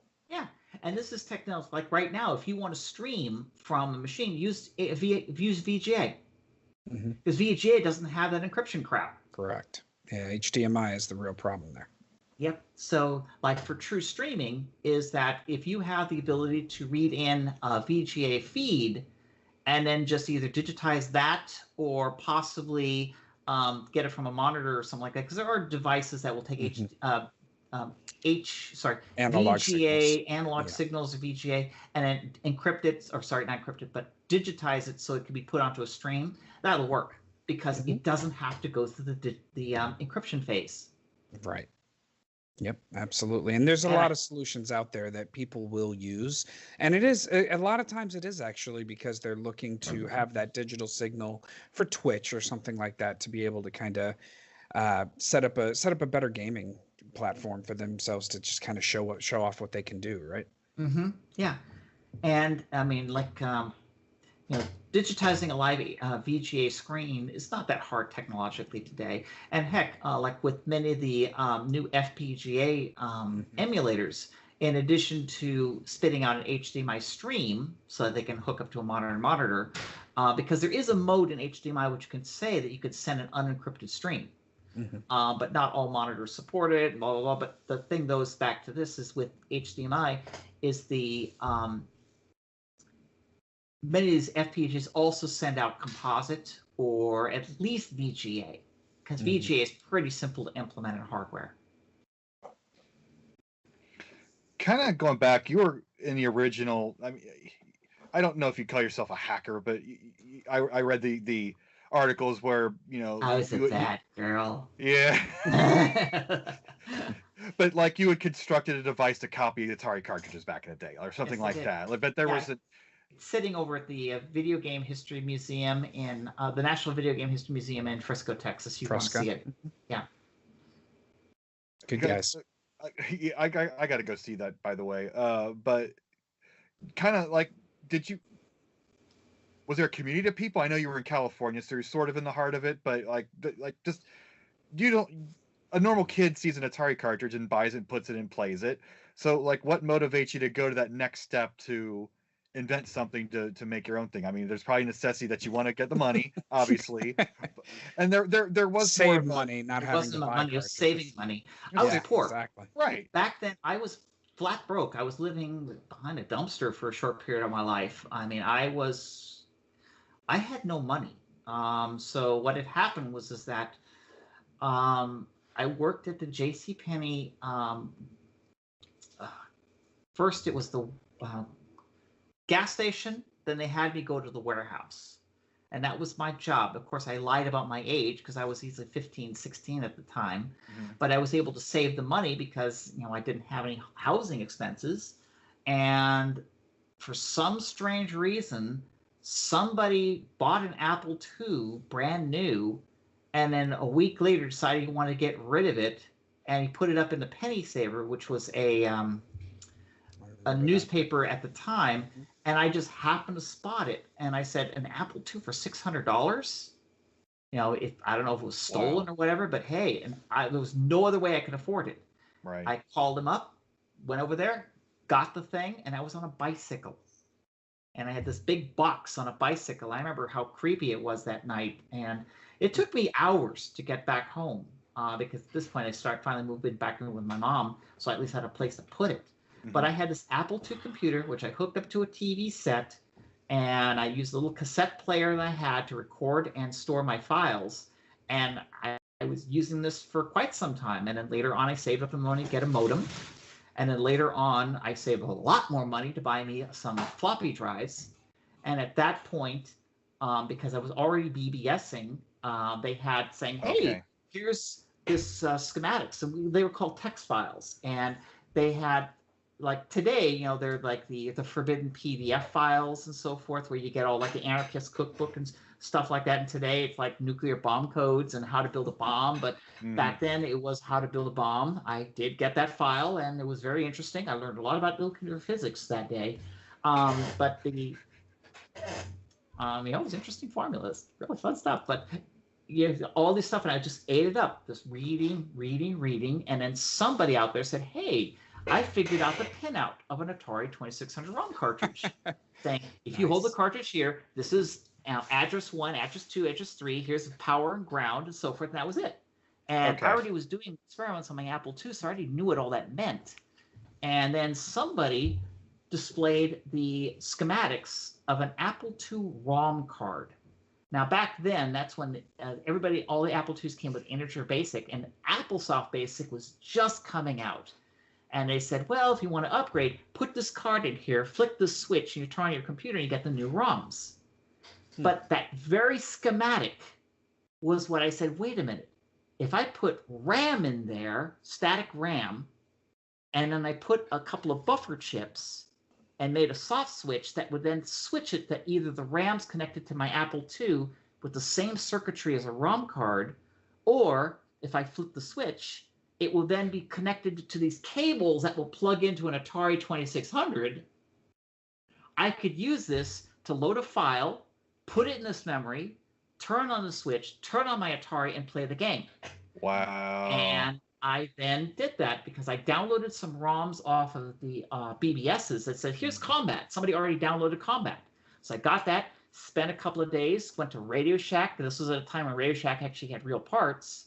Right. Put together cars, wire wrapped it all, put it together, and after like a couple of days of debugging it, clipping wires and rewiring, seeing where I did it wrong. But after that, as soon as I turned on that Atari and there was Combat, holy shit! I said, success.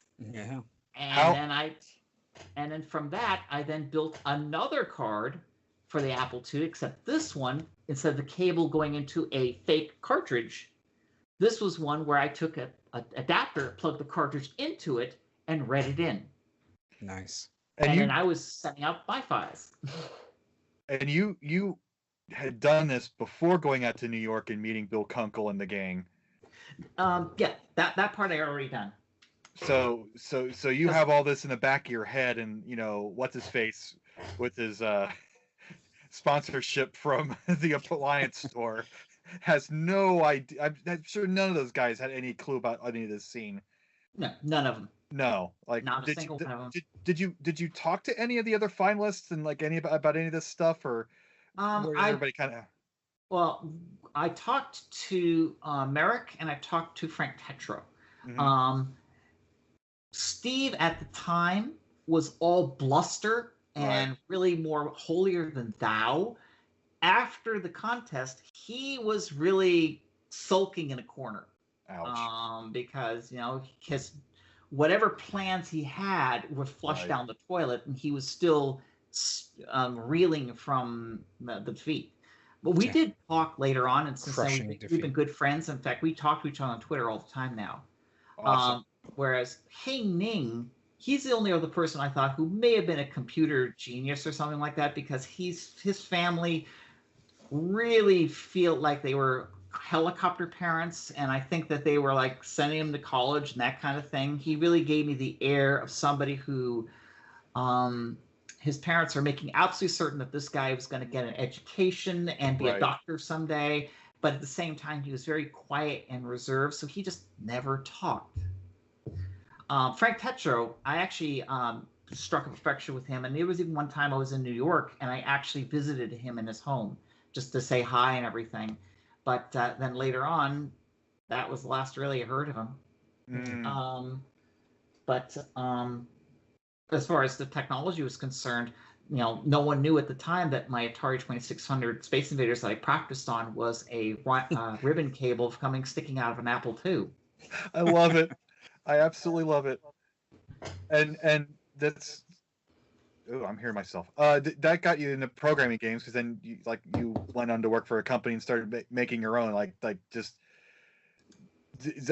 you? So I take it you were analyzing the code of what you downloaded, and did you ever hack your own stuff together for hacks of games and make it harder, or easier, or whatever, and then you design your own? Yeah, I was changing colors, I was changing shapes and stuff like that, because at first I had to learn how the Atari worked, because at the time I was more used to programming an Apple II graphics, which is just fill this bunch of memory and there's stuff on the screen. The concept of raising the beam didn't occur to me until I was modifying code on the Atari 2600, and I saw it was adjusting things and changing the bidding pipe, and that's when I realized, I'm actually controlling the TV signal. And then, of course, I got books on how the NTSC signal worked, which is, in my case, never twice the same color, NTSC. I've never heard that. That's great. Anybody who's ever worked on NTSC hardware will remember that phrase. Yeah, I bet. I didn't invent it. I'm just carrying the torch. Sure. But the thing is that after learning that, I then was able to disassemble Freeway. I disassembled Combat. I disassembled Adventure. There's about 5 or 6 games I disassembled and reverse engineered. In fact, I found on the internet a copy of my Freeway source code. It's floating around. And if you look at it, it looks like the real source code from the game, but no, I wrote that based on what I discovered in the cartridge. And they built on my Apple II assembler. That's why if you look at it, the syntax of the assembler is Merlin for the Apple II. Wow. Which is, again, it wasn't the PDP-11 or something that the guys at Activision actually used. But anyways, back to what was happening was that once I learned how it worked, I started making my own little games. I made a clone of, I think, Crossfire or something like that. A couple of other No, Crossfire came later, but I was doing my own game clones, which I was just doing my own screens and stuff like that, just more sample stuff. But then Avalon Hill Game Company contacted Electronic Games Magazine saying, hey, they want to get into the Atari 2600 business, but they need to find a programmer or somebody who could teach them how to program the 2600. Know anybody? And they already knew about me showing off the cartridges I was making. They're kind of like, I don't really know if we should be associated with this girl. But at that point, they then hooked us up. And Eric Dock called me up. Jack and Eric Dock were the owners. And they called me up and they talked to me. And they just hired me right on that phone call. Wow. And then I just dropped what I was doing, left my job at Electric Planet Arcade, because after JCPenney, I went to Electric Planet Arcade, because, being a video game champion gets you jobs at arcades. Funny that. Yeah. Then went over to Avalon Hill, which is in Towson, Maryland, and there I worked on Out of Control and London Blitz. Oh, nice. And then I taught everyone there how to both make my little ROM emulators, because we actually pressed about 5 or 6 of these things to give to the staff, and they were based on my design. And I taught them all how the Atari worked. and that's how the 5 Avalon Hill games were born. It's amazing. Awesome. We kind of romanticize the hacker culture of California and stuff, but I mean, it really. I'm just trying to figure out where you fit into that. Like, did you know about the history of the industry? Kind of starting in garages, and was that? I mean, Apple was like the big success story. I'm just trying to figure out historically because we kind of learn the history of it. Like, I'm younger. Okay, I didn't live through it. Let me put it this way. Yeah. How do you know a good hacker between a bad hacker? Tell me. The good hackers never got caught. That makes sense. Yeah. So, like, I knew people like Captain Crunch, and I knew Kevin Mitnick, and I laughed when they both got caught.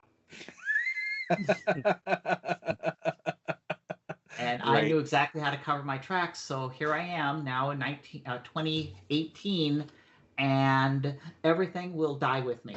Great. That's all I need to say. Sorry to implicate. It's just but like, you know, the illegitimate uses birth the legitimate uses and so on. So it's kind of an American tale, and I like romanticizing that sort of thing. So sorry I went that line of questioning. But it's true. Many of the people I associated with, now many of them I only found out later on were famous only because the fact we all went by our handles. Right. So that therefore they didn't know that they were talking to me. They only knew that they were talking to Dr. Death. Now, I actually had several pseudonyms, and some pseudonyms will never be told because they were the ones who did the Kevin Mitnick level shit. Then there were other ones in which they were like, these are the fixers. Yeah, you talk to this hacker. And in fact, there were times in which I had on BBSs, I was saying, hey, I'm Dr. Death. I'll introduce you to this person. And then I would have that other person get on, and then they would talk, not knowing that both of them were me. So clearly you need to write a book and release it posthumously. But it was like 3 or 4 different pseudonyms. It was like four pseudonyms. I remember the 4th one now. But it was all different levels of the type of anonymity I required. And 2 of the pseudonyms are ones where they did the serious shit. Then there was one pseudonym which is like, it's like, if they find out who I am, okay, fine. But I'm the person who gets things, I grease the wheels. Or I make the introductions. But that's all it really did. And then there was Dr. Death, who was the one who cracked all the Apple IIwares. And you know, 40 years later, everybody has screen names and online identities that are different. So I mean, you even pioneered general culture with this stuff. It wasn't just doing bad shit for the lulz, I guess, whatever. But we did it for the lulz. I mean, we didn't do. There wasn't a single hacker I knew except for like Mitnick, who did it for the fame or money. The big problem is that the easiest way to get caught is the moment you try to make money off this. Right. Because the moment that you're actually making money, then they follow the money and then they will find you. Whereas other people who would do what's the equivalent of corporate terrorism, that is, you go to a corporation, log into their data banks, and then delete everyone's credit card bills or delete all their phone bills. Not saying that this happened, or maybe it did happen. Who knows? Right. But the thing but is nothing that, to do with you, obviously. Yeah, nothing to do with me, obviously. But in the end, that person never benefited from it. So therefore, there is no money to follow. You just say, okay, 5,000 people had their phone bills erased. Their first assumption is, one of these 5,000 people is a suspect. But of course, what if the person who deleted these bills didn't erase their own bill? Right. If it's not a direct line, then they really don't follow anything that's around that direct line. Correct, because the police and and in this case, they never really involved the police. They only did it with internal. Because the problem is back then, they did not want to involve the police because it was more embarrassing to admit that somebody was hacking in and erasing phone bills. And all they did was just say to their customers, we had a computer error. As a result, you're not going to get a bill this month. It's the Barbra Streisand effect. As soon as people learn that you could erase bills, then other people start trying it.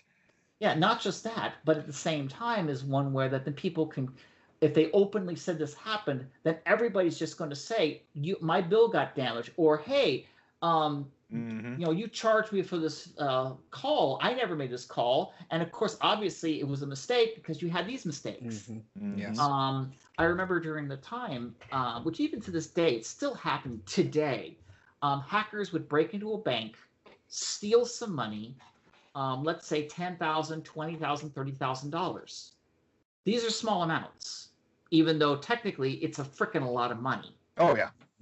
But the bank would rather not admit that their security systems are so lax that they actually, through a phone call, wired money to an account.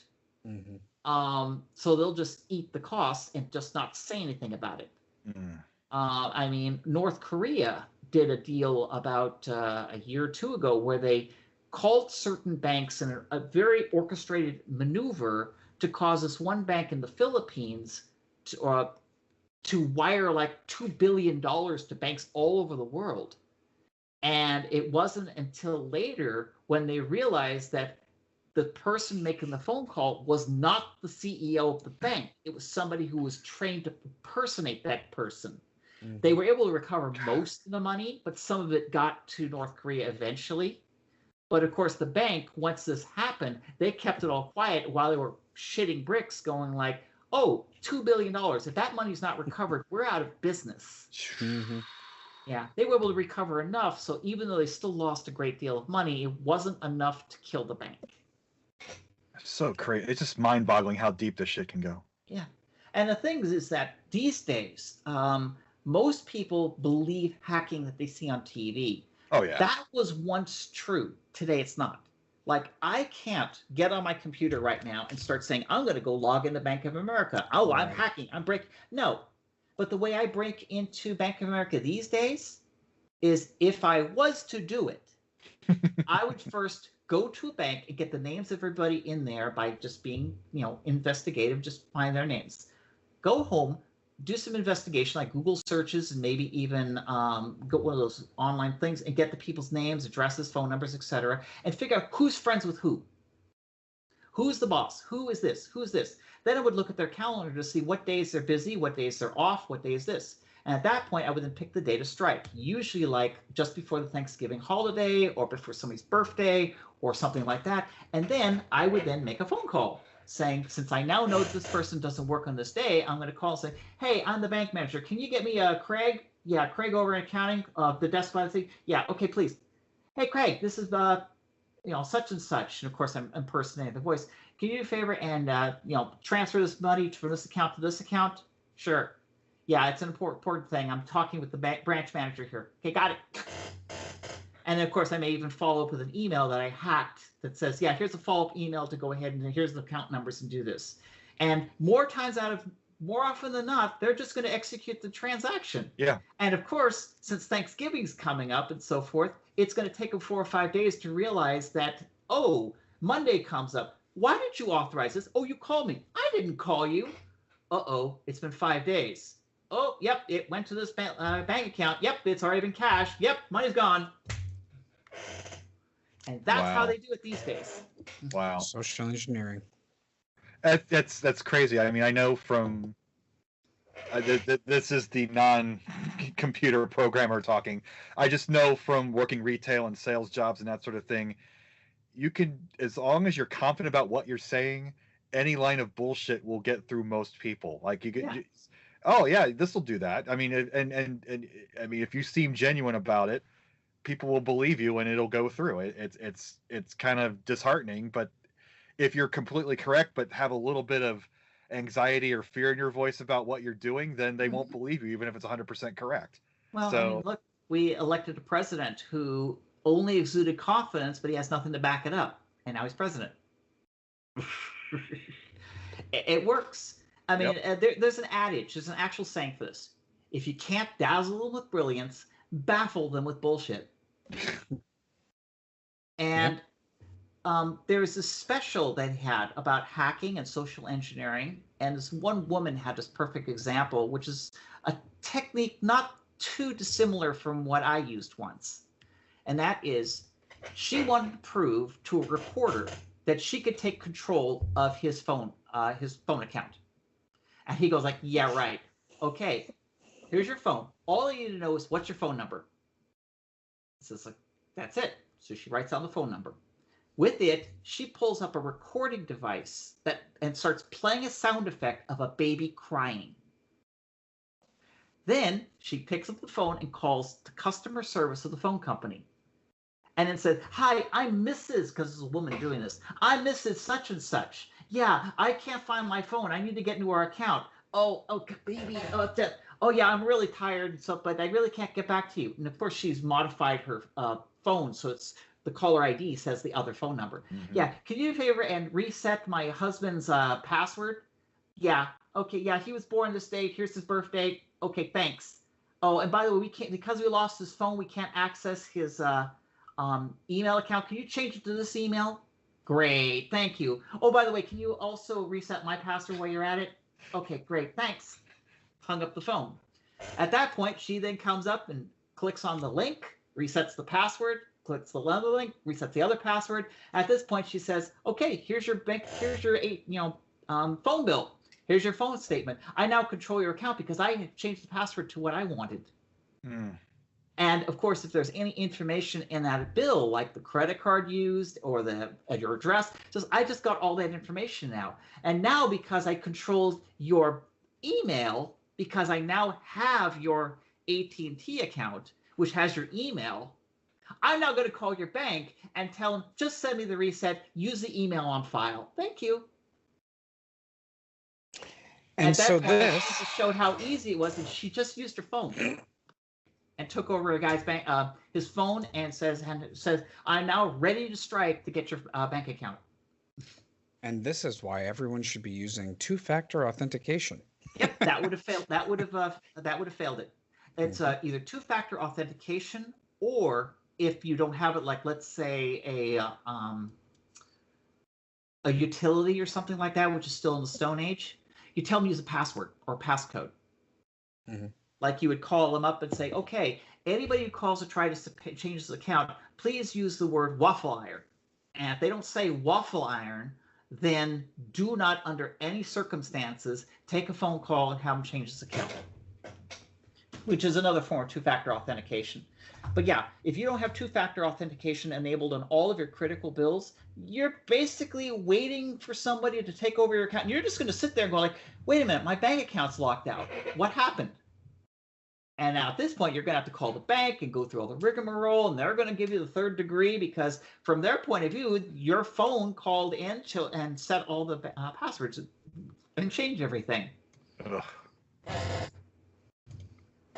Our problem is that we're too trusting of the technology we have, which is why, like in my home here, I don't have an Alexa or Siri or Google Voice or anything like that, because when I got one of those devices a couple of years back, when they first came out, I pwned the damn thing in about 5 minutes.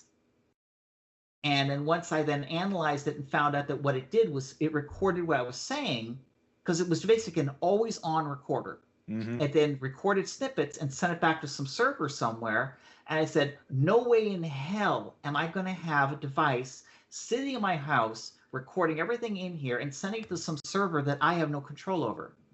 At that point, that thing went back into a box with the batteries ripped out, and it's never been taken out. And since then, I have never actually purchased any of those other devices, and I have no intention of ever introducing them into my house ever.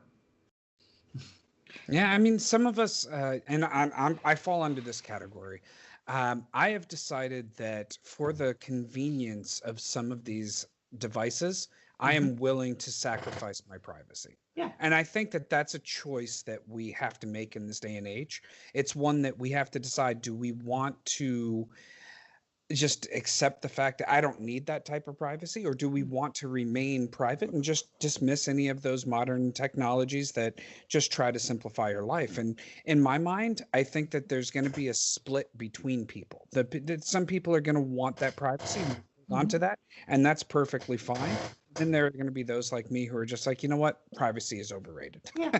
See, like for me right now, is I'm an LGBT advocate. I'm a board member of GLAAD, which is a national organization, which makes me a target for some right-wing groups. And as a result, as long as I'm doing this advocacy, I have to have a very heightened sense of security. So everything I have is two-factor. I have passwords that are utter gibberish.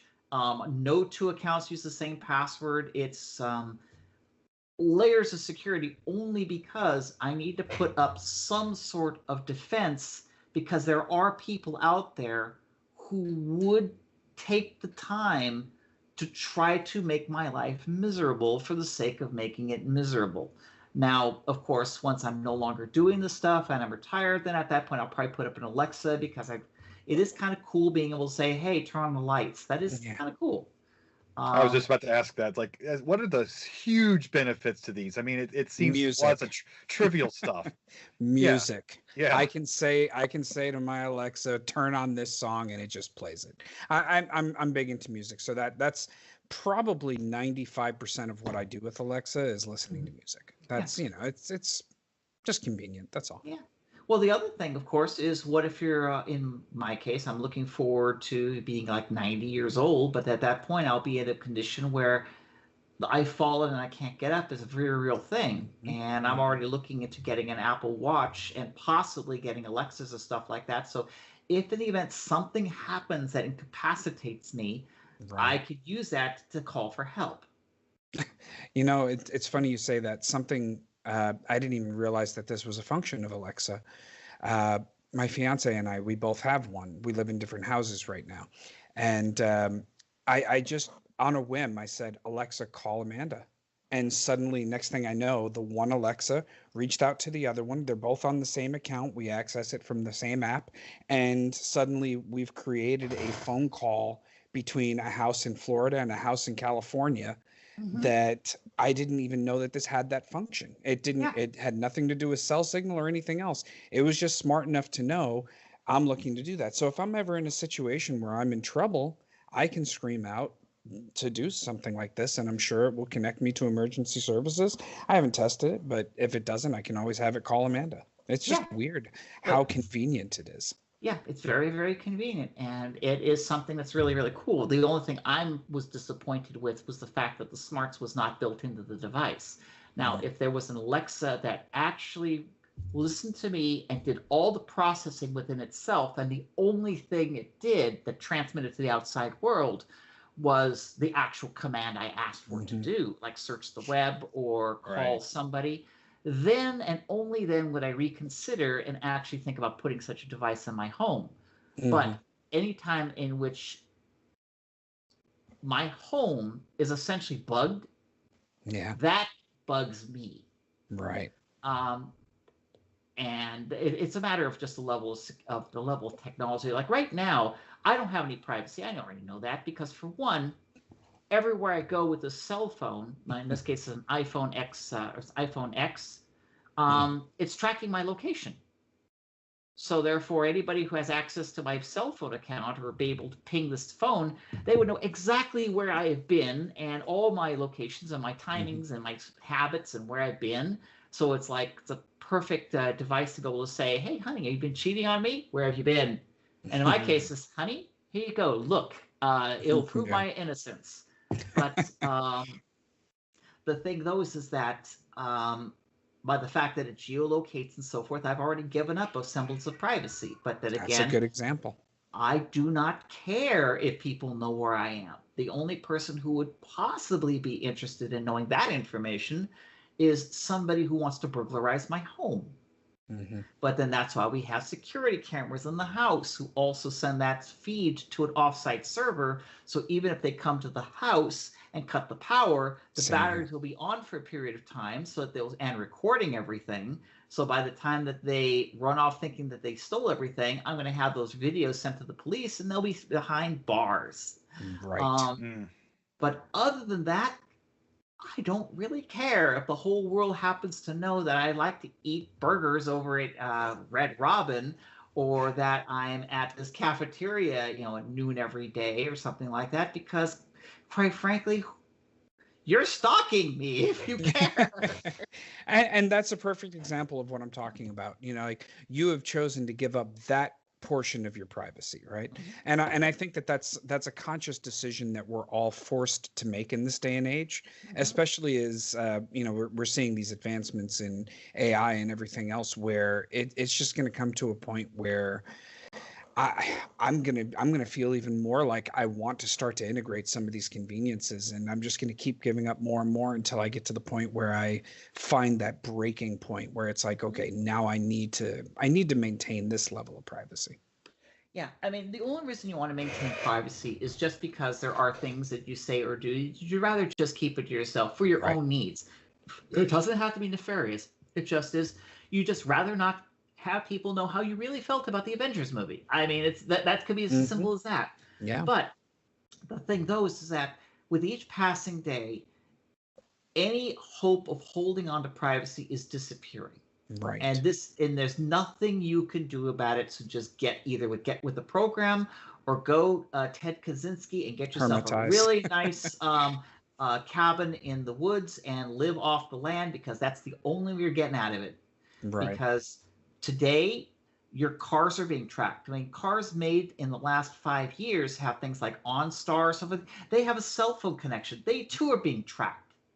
So wherever you go, they know where your car is, which makes it tough for car thieves, because as soon as they steal the car, unless they cut the communication to that, they'll know exactly where the chop shop is. Or another issue is the fact that there are traffic cams everywhere. So even if you manage to not have a single electronic device in your house at all, by the fact that you walked outside to any place of note, like a shopping mart, or you go to an ATM, or you walk in front of any sort of cashier stuff, your camera, I mean, just hell, you really want to be on TV? Walk into a 7-Eleven. Yeah. I mean, there's going to be enough cameras on you that the police will automatically know who you are. And what's even creepier is like one government, China, is already instigating. Yeah, China is already instigating plans in which they're tracking everybody, and they're associating a citizenship score based on the habits that they're seeing on closed circuit TV. That's Big Brother shit. Yeah. But in the United States, they're using that mostly for law enforcement, because you're seeing more and more now that somebody commits a crime, and within hours they have on TV surveillance footage of, hey, we got this surveillance camera on this parking lot that happened to be pointing in the right direction. Or like, remember when the Horizon Air crash landed in the Hudson? Or was it Horizon Air? Well, anyways, I don't remember specifically, but the plane crash landed in the Hudson. And yet they had live footage because there were several warehouses that had cameras pointing at the Hudson River, and it just so happened to catch the plane sliding by. Right. So even events like that, no, we got it on video. Yeah, I'm actually working on a project right now. I can't speak too much about it, but if you look up Microsoft Aware, it's one of the things that we're doing with law enforcement. And by the way, you said you previously worked for Microsoft. I work for them now. And there's some really interesting projects when it comes to just like being able to understand, not only be able to train a model to know who specific people are, but to notice trend patterns and just facial expressions and understanding the sentiment of people and whatnot. There's a lot of really interesting things that they're doing to be able to respond a little more quickly to events such as that. So interesting things that are happening right now. Yeah, and even with AI, like talking again about anonymity and how to get off the grid. AI, or in this case, it wasn't really AI, but it was just a smart person, caught Ted Kaczynski because he was able to analyze his writing style. They were saying that when they printed that the manifesto, they said this is going to be the key that's going to catch him. That's the only reason that we printed it. Yeah, and that it worked, because eventually somebody came in with other writings, and through the writing style, they were able to figure out like what college he went to, what writer's guide he had. They had all this from just one manifesto. And the thing, though, is that nowadays they have AIs that could do that in an instant. So therefore, it's like there are people who already know. Like there was somebody who created Bitcoin, Mm-hmm. 3-letter acronym government agencies know who it is. They know exactly who that person is. And how? Because when Bitcoin was created and the person who went by the name of Satoshi made all these emails, and all the emails had writing patterns.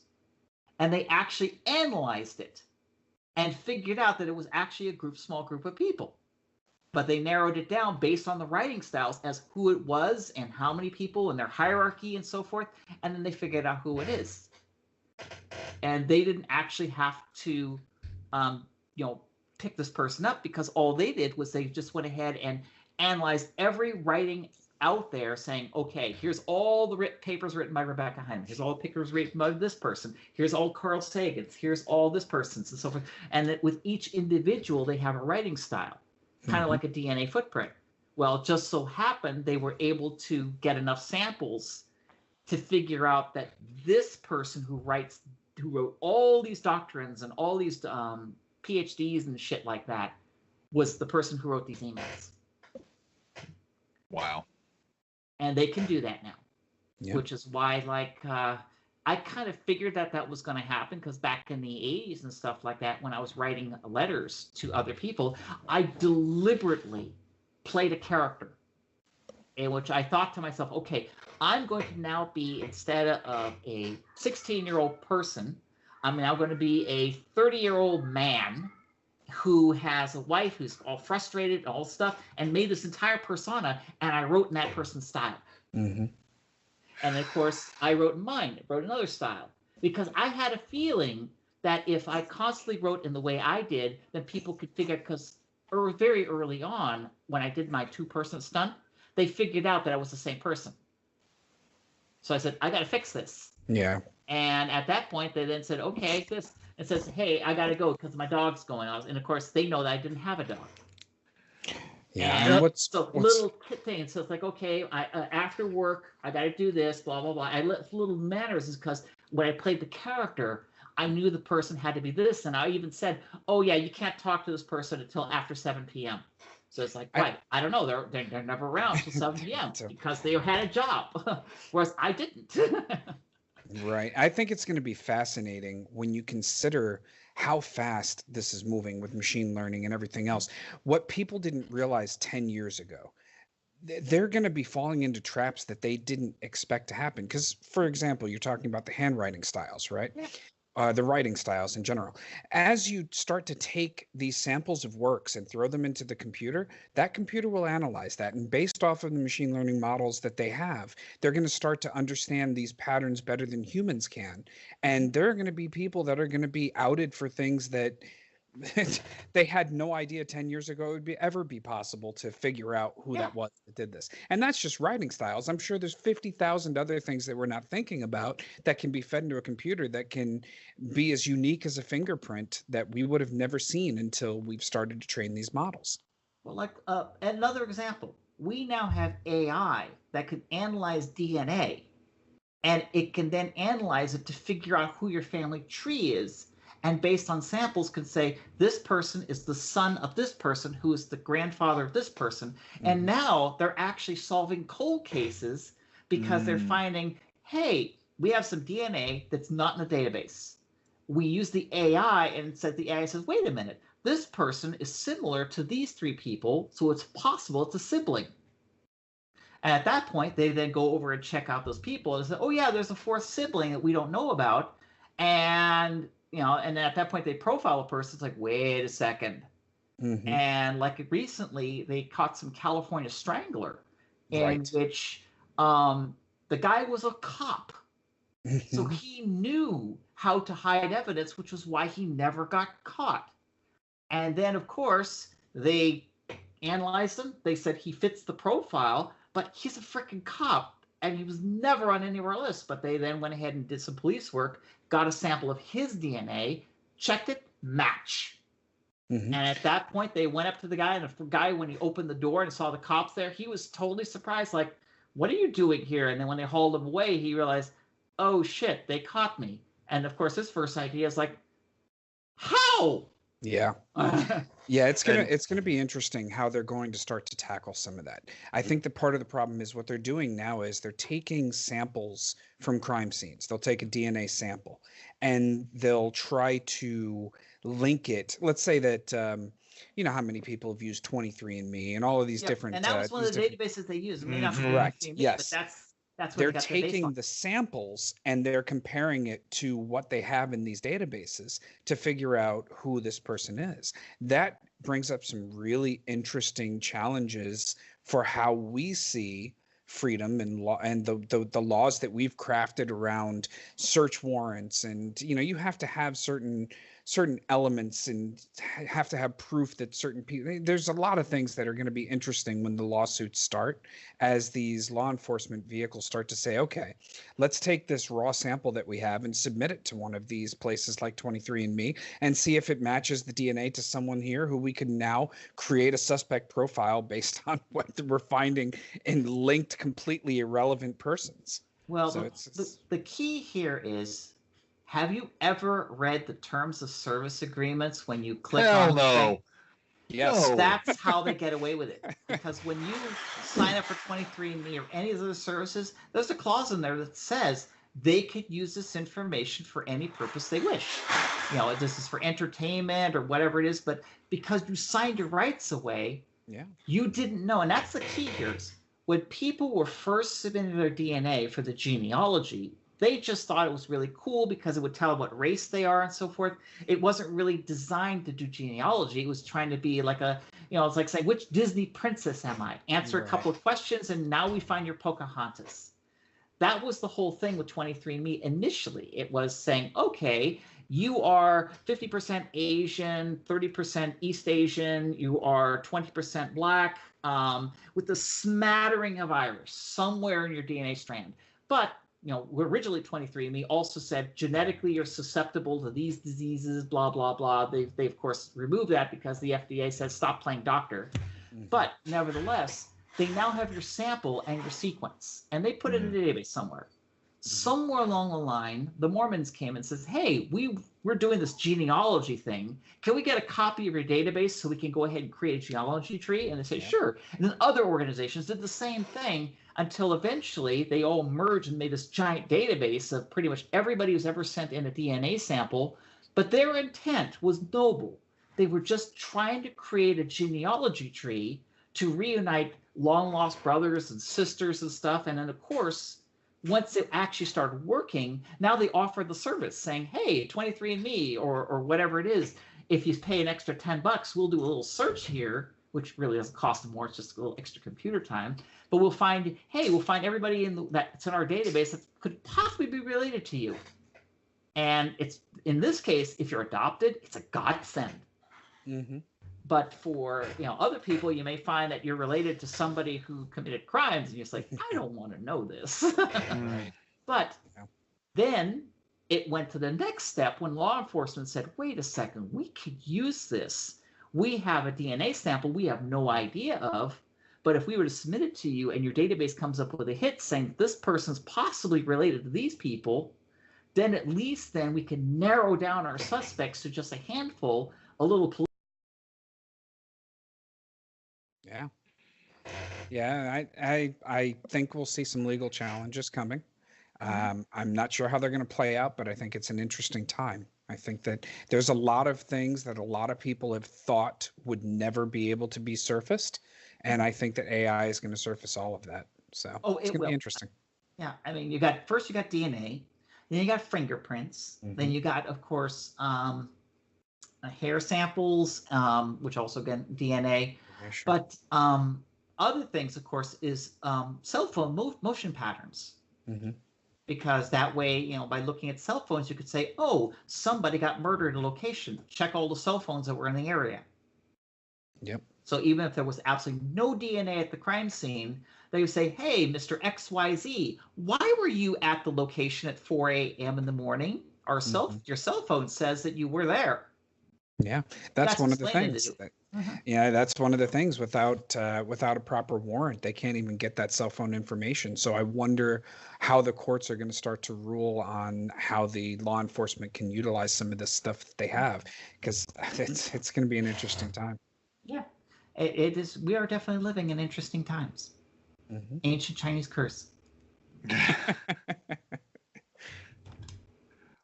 Well, this has been an amazing conversation. I thank you for joining us. I don't want to cut it off quite yet, but You guys come back for another episode. oh, absolutely. And like the last 2 years, I've been up in Portland at the Retro Gaming Expo, and you've been up there, and like I was sitting right next to you in dinner, but I was with my other friends, and you were talking about Coleco with the guy who invented Qbert, and I'm talking about Nintendo stuff. And I knew who you were, but I'm trying to get this thing together, and I'm thankfully we could finally talk about this stuff. And like I said, I want to get this going, get these oral histories down about these tournaments and the lives that like had your friend not dragged you to a Space Invaders tournament, you wouldn't be sitting where you are. There's a war going on in the background. My cats decided that they put a ghost in here or something. Hey, rascal. Hey, Voodoo. But anyways, I will say that that's one of those turning points in my life, was that I had a friend who he was the one who had all the Atari cartridges, but he was also a glutton for punishment in the sense that I would be visiting his house on a regular basis, and we would play slot racers, and we would play against each other. I would keep creaming him, but he kept coming back for more because he wanted to get better, and it was his quest to beat me. But I kept slaughtering him until eventually they announced the contest, and he says, "You got to enter." And I go, "Why?" "Well, because you're obviously good, because I can't beat you." Yeah. And then he dragged me over because I didn't really think I was good enough. I honestly believed that I would probably get killed in 5 seconds, and everybody else there was going to have a much better score than me. And boy, was I wrong. Amazing. And I started a chain of events to let me hear. They're stupid video games, and yet I know how terrible internet culture is, but everybody I've met in real life with this subject has been amazing. I know it's going to change eventually. I'm going to meet that one asshole and sour everything. But so far in my journey, I have an idea of what. There's one in every crowd. I've met, but absolutely. But I've met Dorion. Yep, I think we lost him. Yep, we've lost him. Okay, let's go get a shovel and start burying him. Right. Well, since he's recording, I think we're dead now. Recording. Yeah, exactly. Yeah. So he's going to have to restart that. And oh well. This has been a lot of fun, though. I've enjoyed this conversation. Very good stuff. So you were at PRGE, huh? Yes, I was. In fact, I'm a guest there. I was there quite often. It looks like we got him back. Looks like he's back. We're back? Yeah, I did hear you guys. So, and I think it records on the cloud. So I might, I don't know. We'll see. Just edit that. Fluffy cloud. And we have this amazing AI that can find criminals 23 generations from the previous, but I can't adjust the windows in Skype to where I want them to be. So we got a long way to fucking go. Yeah. So what were you saying before you were rudely cut off? Oh yeah. Please repeat. Oh, me? Yes. Cut off? Yeah, you were saying something when we lost you. I don't remember. Okay. I that cache in my brain. Once I say it, it's gone. I don't remember it. But thank you for being a guest in here, and I want to continue. And if you can hook us up with the other guy who was in the finals with you on Twitter, I'd glad to get his handle and maybe talk to him. He's in Chicago, and he's a comedian. He does comedy sketches, and usually he's on Twitter making jokes about Donald Trump.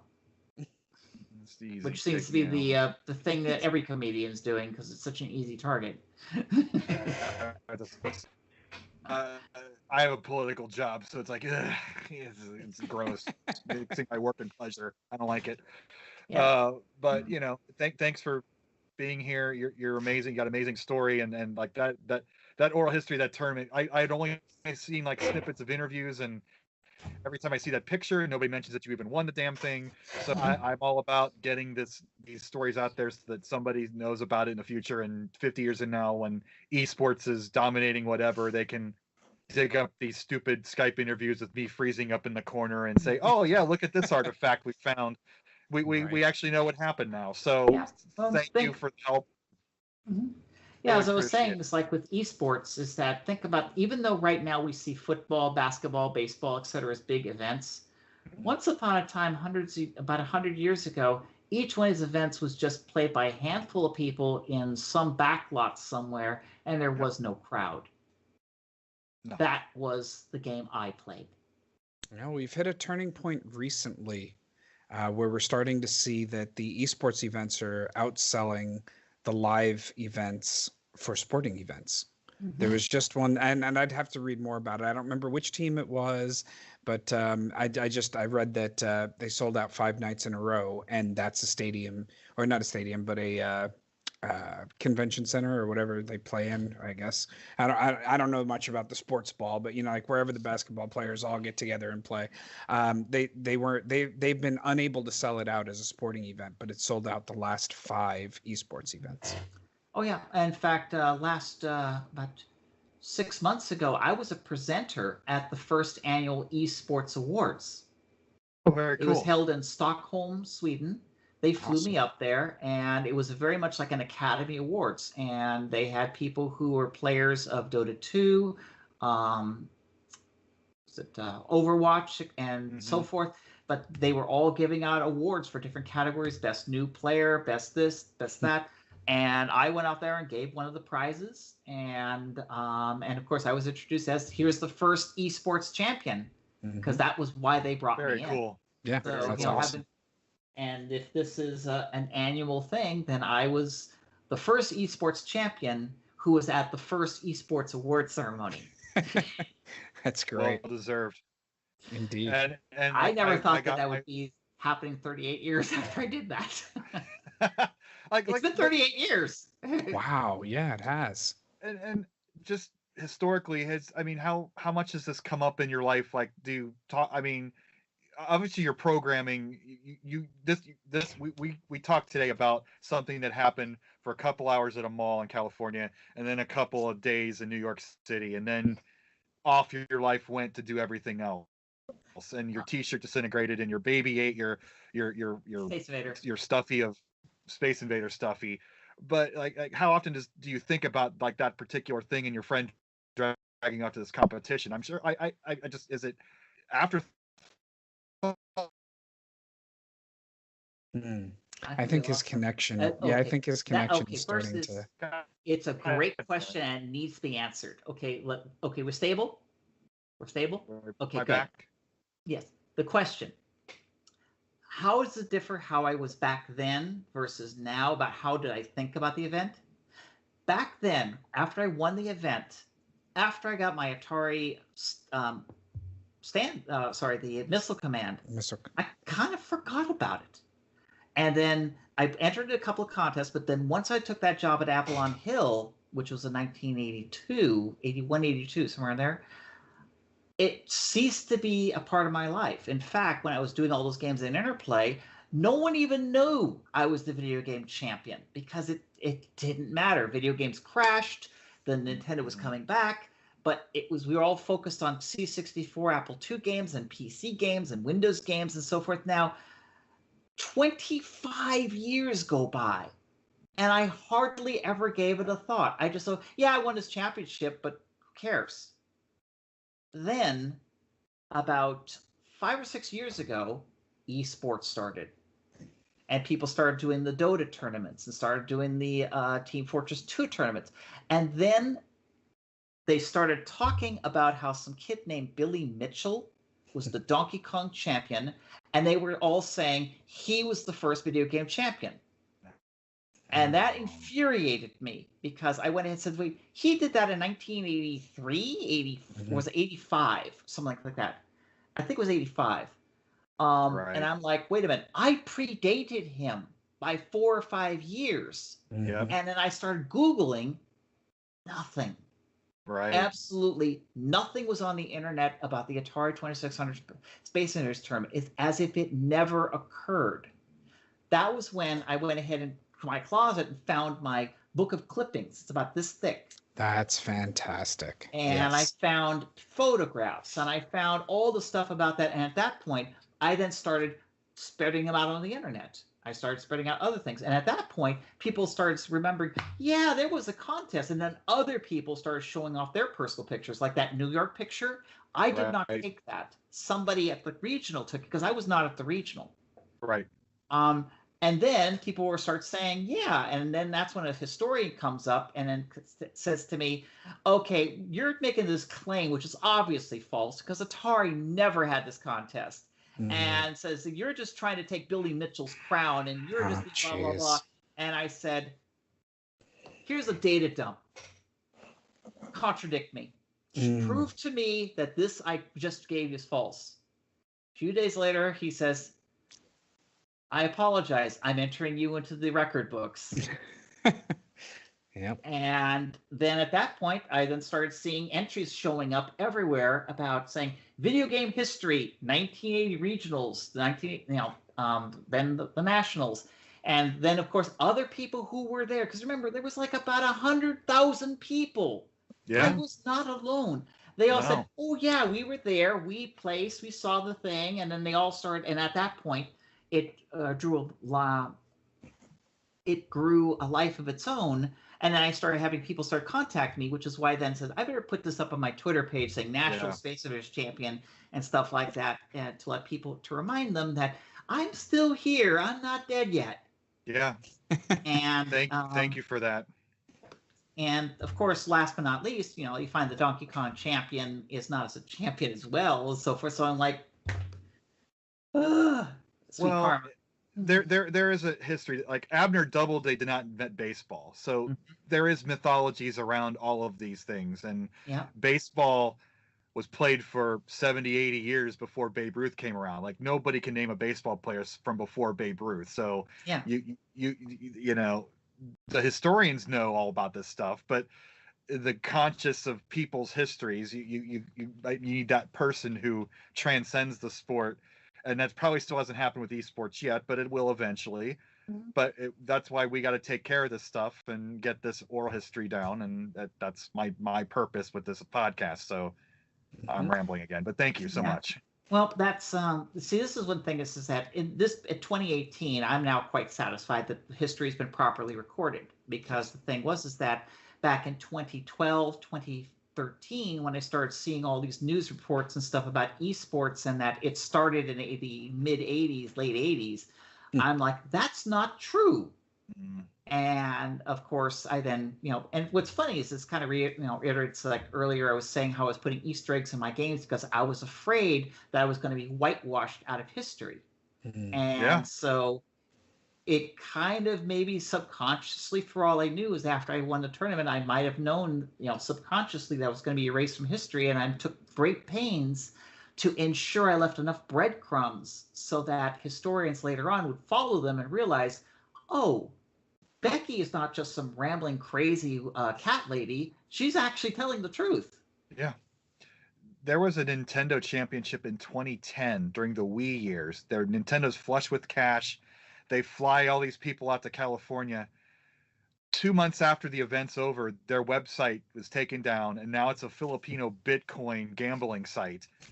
And Nintendo doesn't even recognize that event even took place because they're kind of embarrassed of their Wii system, because it was never really a gamer system. So like the kid that won this thing, nobody even recognizes him. Nintendo doesn't recognize him. And this was 8 years ago. This wasn't 30 years ago. There was internet in 2010. So even with the internet, you can't even assume that everybody's going to record everything. I mean, even with when they did the Nintendo World Championships 2015, what did they say? They said it was the 25th anniversary of the Nintendo World Championships, and they also said it's the first one that they've done in 25 years. What happened in '94? I'm pretty sure I was there at the finals. So it's they just erased it from history as if it never happened. And then there was this huge debate on the internet. Oh well, that was the Powerfest, not the Nintendo World Championships. It's like, well, The first one was also the Powerfest, 1990 Nintendo World Championships Powerfest. Same for 94. Like history has a funny way of just being forgotten. And that's exactly why Chris is doing this, is to make sure that those histories are preserved, that people know the actual backgrounds, the real stories, everything that happened. I mean, there's so many interesting stories, and yours has been fantastic. Oh, well, thank you. Well, I hope to hear from you guys again soon. And we'll then follow up with it, especially after you guys come up with other questions and stuff. I'm certain you'll make notes, and we'll get to them next time. And I'll get a better internet connection, so I won't keep... Yeah, let's get you off a dial-up, you know. Yeah. I was going at a friend's house, but he had a blank wall, and I don't know. I need to join get more than 15 minutes. I don't know what I have. It sucks. Okay, look, there's this new modem called an Apple Cat 2. It goes at 1200 baud, and if you get the 2400 daughter board, you could go twice as fast. Wow. You have two of those behind you, right? Actually do. I wouldn't be surprised. Now, granted, I can't use them because I don't have a landline, but hey, they're collector's items. Good point. Yeah, who does, right? So maybe that's the next thing. Emulate a landline over a cellular connection. Well, these days, the thing du jour is BBSs over IRC. Oh, wow. Okay. Interesting. Yeah, I haven't been on IRC in many years. Yeah. Well, there are people out there that are actually running, I kid you not, Apple II bulletin boards on Apple II hardware using an Ethernet port so it can get on the internet.